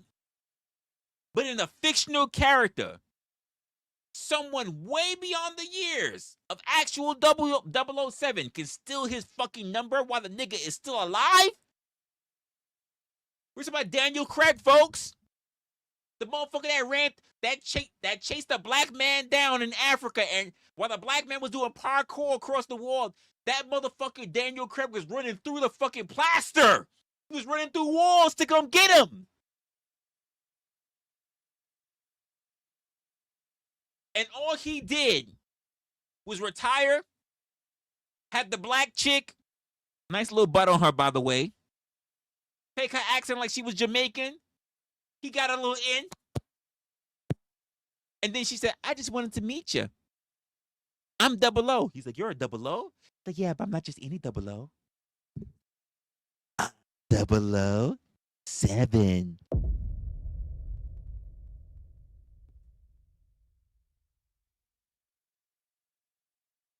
He said, what? I mean, that's cool. That's just a number. It's just a number. It don't mean nothing. It's just a number. You could never be me. She was like, I'm better than you. That's how I got your number. But what happened when he was back in the agency? They said, 007. They both went, huh? And she turned around and looked at him like, she was mad. She was big mad. He wasn't even fully retired. They both replied, and everybody was looking like, they both replied. Why the fuck was that even a thing? They wanted to make her so fucking important, and we don't know anything about this bitch. I said what I said. If she had did something, if she had been noticed in one of the other previous movies, like she got saved or she helped him solve a fucking case, save the fucking world, and then she got brought into MI6 and then whatever, and then she became the next 00, it would have made sense. Don't nobody know who the fuck she was. This motherfucker was sipping Mai Tais on a fucking beach. She came up, met the nigga in disguise, gave him a little bit of cheeks, and then told the nigga, I took your number. We don't know still not fucking shit about her. But we supposed to believe that she the shit? And then 007 dies. Not even knowing who his kids was. So guess what? We're going to label 006 or 007. We're going to label him. We're going to label James Bond as an ain't shit baby dad.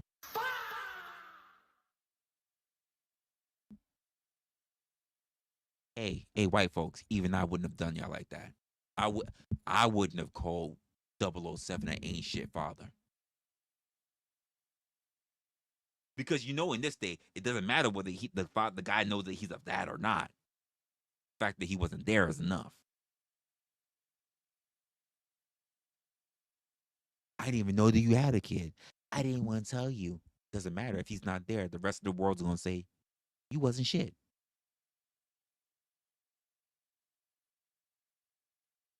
And then look at the soft way that 007 goes out.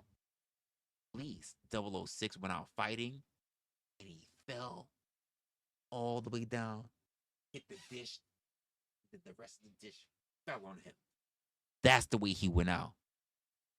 Look at the way 007, all the missions, he's the best. He's the creme of a fucking de la creme. He on his earpiece. He missed the deadline for the missile. He on his earpiece. My earpiece. After the bitch done lied after the movie, she's not yours. It ain't your kid. Nope, little nigga ain't yours. Then at the end, she's yours. He's like, I know. She has your eyes. He's like, I know. And he dies to a fucking tactical nuke. What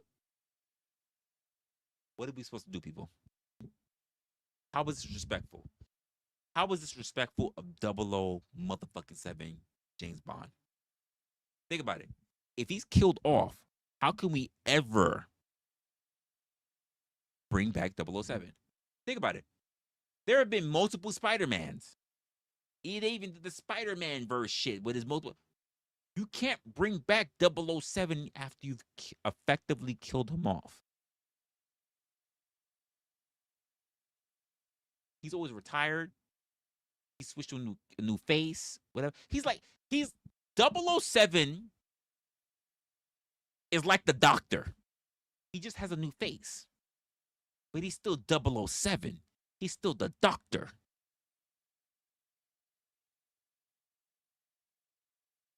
But that's not what they did in the last movie. Is it, Miss Raven? They killed him off. Meaning that 007 cannot come back.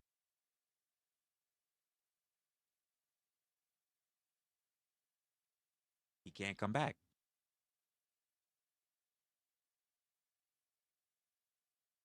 Do they hate the white men that much? I'm not even saying I'm effectively like, oh, look. I'm just saying. If you were going to make a new, even if I said the new 007, Idris Elba, it's based on the fact that even if they said 008, 00 Negro, who cares? It just would have been a new 00. But when you kill off a character, you can't bring that character back. That's my problem. Because now it has to be on her. It has to be on the lead actress to keep up the 007 mantle now. Because what you just said is like, just like the Doctor. Let's be honest. I'm just going to keep it a buck. Sorry, ladies, if you don't want to hear this. The worst Doctor I've ever seen was the female version of the Doctor. You can't go. And by the way, the recent Doctor, the black guy, I forget his name because he's got like this whole African kind of name. I forget his name. Even though he was part of that community, the LGBT community, he was still a good Doctor. I don't know why he didn't want to really hold on to the title. I thought he was still a good Doctor. I was looking at him like, I'm gonna warm up to it. And he was still kind of funny to me. He was funny. He was entertaining. He was smart. Like, he still had the qualities that I love. Yes. Thank you, Ms. Raven. Like, good. I still think he was a really good Doctor. It took. So, for instance, the way that they introduced him, that first episode, the first episode is not correct, because the first episode is David Tennant, technically, where David Tennant does the movie and then they do the buy, not the regeneration, the bi generation, I didn't really like that shit. I didn't like that. I get it. We wanted to give David Tennant's Doctor a good ending, so I took it because Donna Noble and everything. He died the really fucked up way, but listen, I like I love Matt Smith's Doctor, but David Tennant's Doctor is always going to be my favorite Doctor. He will always be my favorite Doctor. Always be my favorite Doctor. I as dark as it was, I even like Peter Capaldi's. I like Peter Capaldi's Doctor. But David Tennant's Doctor will always be my favorite Doctor. And I do really like Matt Smith is a really, like, he's that close. He's like a smidget close to being number one. But David Tennant took it. Peter Capaldi, I'm sorry, you're gonna sit at a comfortable number 3. But I do like your Doctor. But I'm not gonna lie, your Doctor kept me in the loop only because of I forget her name all the time, and I can't just stop forgetting her name. The woman who plays Claire Osborne, she's such a baddie. She is so gorgeous. Oh my god, she's a baddie. Ooh, I forget her name I forget her fucking name, but she is so gorgeous. Oh my god, she is gorgeous. And either way, and she went through both Matt Smith's and Peter Capaldi's doctors. Damn it, she's not gorgeous. She plays Claire Osborne. Oh. Oh my goodness, she's so gorgeous.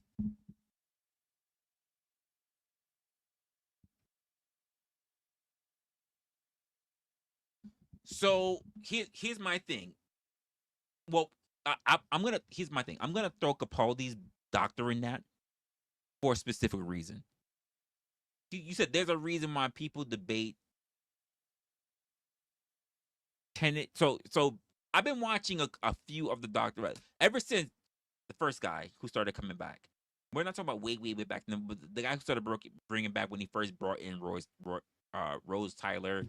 I forget her name, Billy Piper. Oh, don't even get me started on that. Her being the next fucking. Oh, I can't see it. Can't see it. I think I have 2 screens. I might punch both of them. I'm not gonna lie. I can't. I don't think I can watch the next season of the Doctor. I don't think I can do it. I don't think I can do it. But anyway, I don't want to get. I don't want to get too tight. Don't type anything about Billy Piper in the chat. Don't do it because I might punch my screen. I don't want to do it. Because she's played in some good shows. But I don't. Ooh, the date. Ooh.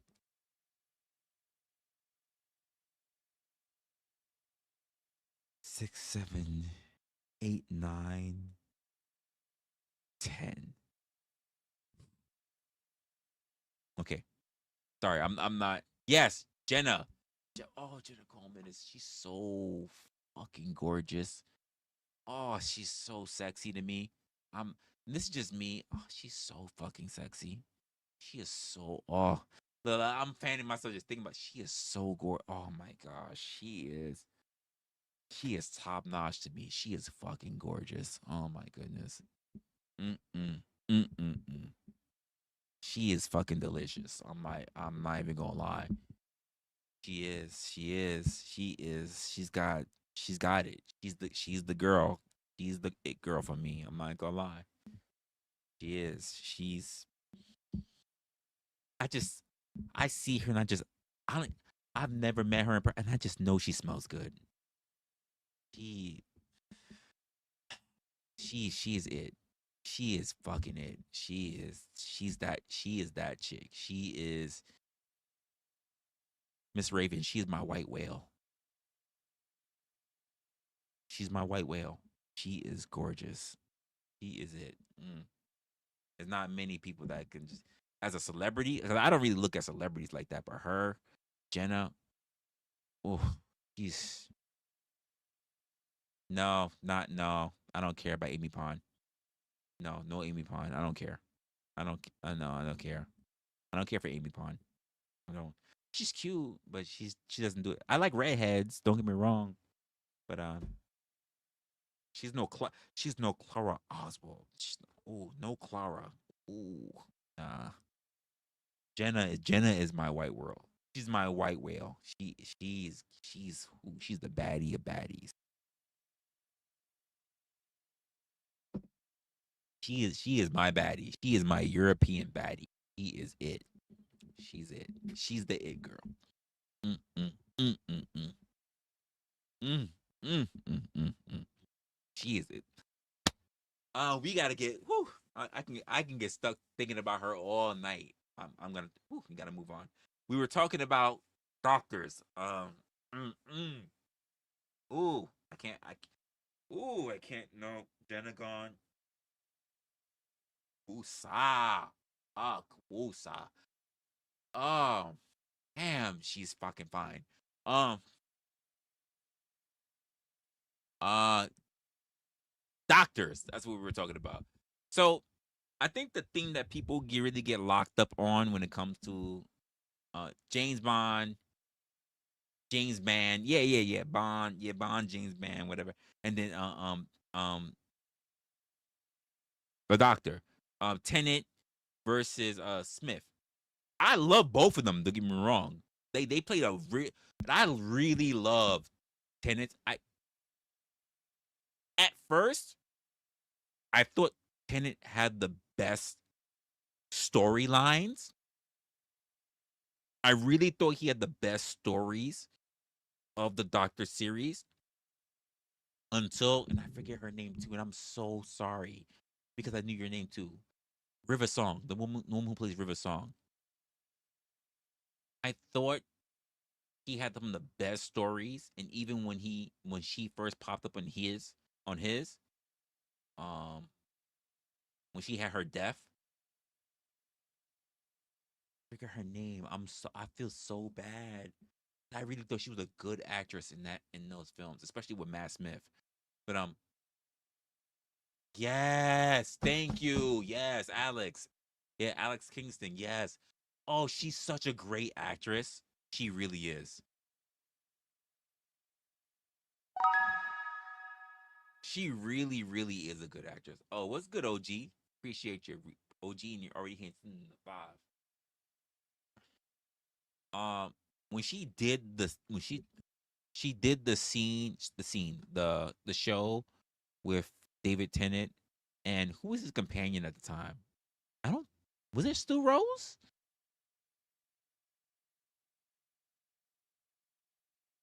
It might have still been Rose, because Rose was up there for way longer than expected. I'm not gonna lie, Rose was up there way fucking longer than expected. And then the idiot Ricky, he wasn't even up there that long as many other companions that's up there, side companions. Yeah, Rose was up there for a good fucking while. But that particular one, the West Nevada, the big planet books, and they were the trees, they were the dust that was in the sunlight. We eat shit. Oh, that was a great episode. Great episode. And that would be the one that River was on. And oh, it was a great episode. And that's why you first find out like the first hint that like she's the doctor's wife, but he doesn't know who she is. And I'm just like, oh, great. Sorry if it's a spoiler for you guys. Don't give a fuck. I'm not a review show. But that was a great fucking episode. And like he still finds a way to still censor off at the end. And oh, in the Nexus, it's a great episode. But the way like it's a great episode not because he finds out that she's basically his wife way in the future where he doesn't even know who the fuck she is. That's not the part that's important. It's how she interacts. How you notice that River at that time. I mean, not the actress knew at the time because story plot written as she said, spoilers, like spoilers, dearie. But like how she knows so much shit when you think about her character, but she thinks about so much shit in the future. Like she's there essentially with her husband, her future husband, that she knows is going to be her husband. But she also knows she's with her mother. And this guy doesn't really know that that's going to be his wife until she says his actual name. And her mother absolutely doesn't know that that's her daughter. And yet, the way that she just like dog shits Tenet's doctor. Like, you don't know the doctor. The doctor, he's so bold and he's so this and he's so that. And he has so much power that when he just make the TARDIS doors fly open with the fucking snap of his finger. And he's like, that's never happened. She's like, because you don't know what the doctor's like. He's like, I am the doctor. She's like, no, not yet. And I was like, oh my God, God damn, River. God damn. Lit him the fuck up. She said, not yet you are. I was like, God damn. Who the fuck are you? Who are you? Oh my God. And then to see in the future how they do, like, how she even writes it out, like, hey, did we go through this? Did we go through this? We never went through this. This is the face that I don't know. What is this? What? And then she like, to see that she mentions the last day, their last quote day, their last night that they ever had with each other, to a man face that she's never seen. And then to go way in the future to Capaldi's, like, she goes through Tenet, where she dies, goes through so many seasons of Smiths, then finishes on Capaldi's on the same shit. Like, it's so poetic. And this is the reason why I love the transition between Tenet, Smith to Capaldi. I love the transition through all of them. And not for nothing, River is a conduit for me. Of all, like, she's the constant for me. Yes, you have the different companions. Yes, there's the big kind of weird love triangle thing between Smiths and between the Doctor, what was the 11th, and why the fuck Amy Pond, but then you got Rory, and but then you also have Tenet with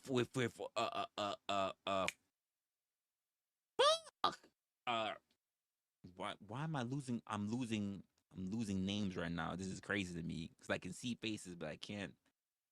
Rose Tyler, but I'm like, but to put it all in the future and to think that like Capaldi's doctor doesn't have anybody. No, not Donna Noble. Not Don. He didn't have a thing with Donna. Like, he literally saw Donna as a friend, but he had a thing with Rose. He legit had a thing with Rose. Like, they were falling for each other. Donna was legit a friend. He cared for Donna because Donna got too close to, but he had a thing for Rose. The same way how Smiths had a thing for Amy, but he backed off because Amy was with Rory. Fact, that's a fact. He blew up a whole fucking planet for Rose. He did. You're absolutely correct. He demolished a planet for Rose. He wastes the last of his hardest energy to commune with her across timelines while she was in a different fucking dimension. He wasted the last of his energy. He literally wasted being next to a dying star just to be able to say goodbye to her. And I'm not trying to sound like a romantic, but just what the fuck? We never saw that in any Doctor. We never saw that. He was truly into this chick. And then Smith's doctor was into Amy, but he couldn't have her because she was with Rory, who was a fucking idiot. But he had dedication. He was loyal to her. To find out that the very woman that he would later on get married to, even though he never lived long enough to actually marry her. But to find out that the woman that he was falling for, at the end of the day, was the future tense child of Rory fucking Amy. Mind fucking blow. Listen, if y'all not Doctor Who's fans, I get it. There are definitely like Doctor Who's series that just they don't meet the par at all. It's not worth it. Just not worth it. But there are at least 3 different Doctors that I'm just like Chef's Kiss. I think honestly, I'm gonna be honest. Capaldi's Doctor could have went further if it wasn't for the fact that the writers like think about it. This happened right after COVID and everything happened. The writers left. The same writers that was there during Tenet, that was there doing Smiths, left right after, and they weren't there for Capaldi's. If the writers were there, Capaldi's could have really did really well. Because you know what people still talk about today? That one there's 3 episodes that Capaldi did really good well. That they was written really well. The what's that? The Train, the Midnight Express. That was a good one. But I'm always gonna remember Heaven Spent, Hell Sent. Great fucking episode. To this day, still one of my favorite fucking episodes with Capaldi. One of his best Doctor episodes. One of his best fucking Doctor episodes. I'm not gonna. Beautiful, written from beginning to end. Gorgeous fucking episode. Plays with time, plays with the story, plays with fear, plays with calculations, plays with him not really figuring out how to win, but he's nice to win, and then he's trying to get back because Clara died, but he's trying to win back. He's trying to get his way back so he can save Clara. Oh, it's such a great fucking episode. It's heaven bent, hell sent. Great fucking episode. Oh my goodness. One of the best Doctor episodes I've ever seen. And I know I sound like I'm geeking out, but it's a great fucking episode. It is one of the best episodes I ever. It is such a dramatic, such a poetry, such a you can even say Shakespearean fucking episode. It is a beautiful episode. It plays with time. It plays with dynamics. It plays with lighting. It plays with sound. It plays with fear. It plays with confusion. It plays with somebody learning about themselves and development. It plays with so many aspects of the character, of the place, of time. It does so much. And I'm sorry. But I'm geeking out because if I didn't worry about Stricken and everything, I would play the episode. It's such a great episode. The music, the dynamics, how he goes through loss, what he does to be able to get there, how to get out of it. It's such a beautiful fucking episode. It's one episode, but the way how it all plays out is just so grand. It's so grand. That's why I will not downplay Capaldi's Doctor. Because he just didn't have the writing behind him. Because the staff that had both Tennants and Smiths literally had to go. And he literally had to start with people that just didn't understand the fucking concept of the Doctor. They didn't understand the show. They just really didn't understand. Even the very director who was between Tennant and Smith, he left. Capaldi was dealt a bad hand. He was dealt a bad hand. I think he would still have been.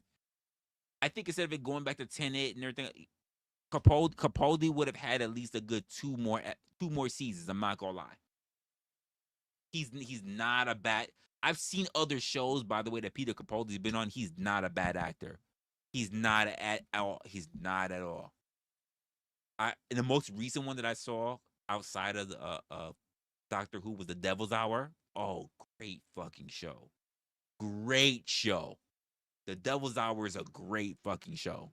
It still plays around with the whole time aspect thing, but great fucking show. And most people won't know that. And he's kind of funny too. He's a bit of a comedian. It's the same way like you can see Bruce Willis playing a serious character, but you can also see him playing a comedic character. Peter Capaldi is the same way. He's the same way. You see the same thing. You can see Hugh Laurie playing a serious character, but you see him also playing a comedic character. He's exactly the same way. He's really, really good. He's just underrated because I don't think a lot of people know who he is.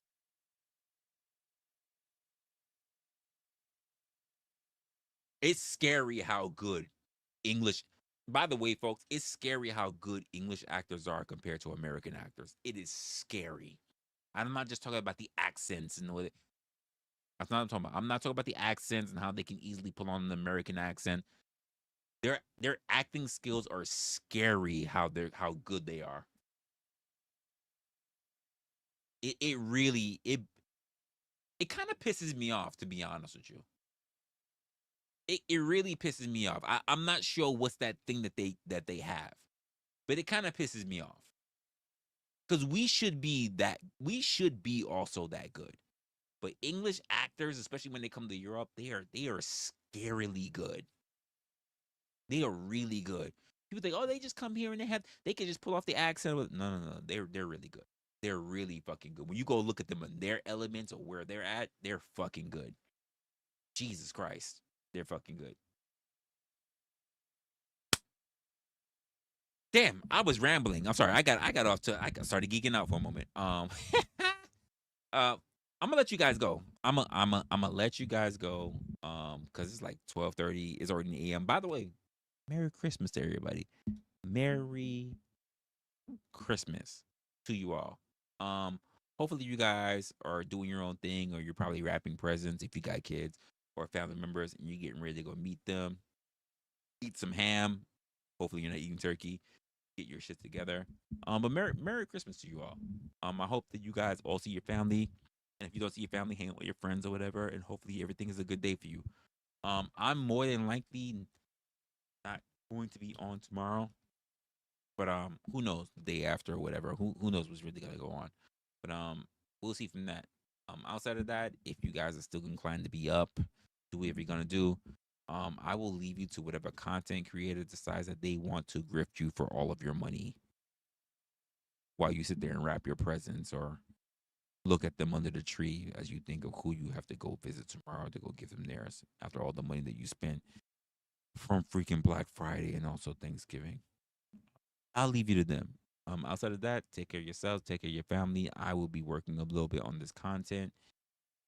And once again, Merry Christmas to you and yours. I will see you on the next one. Later, y'all.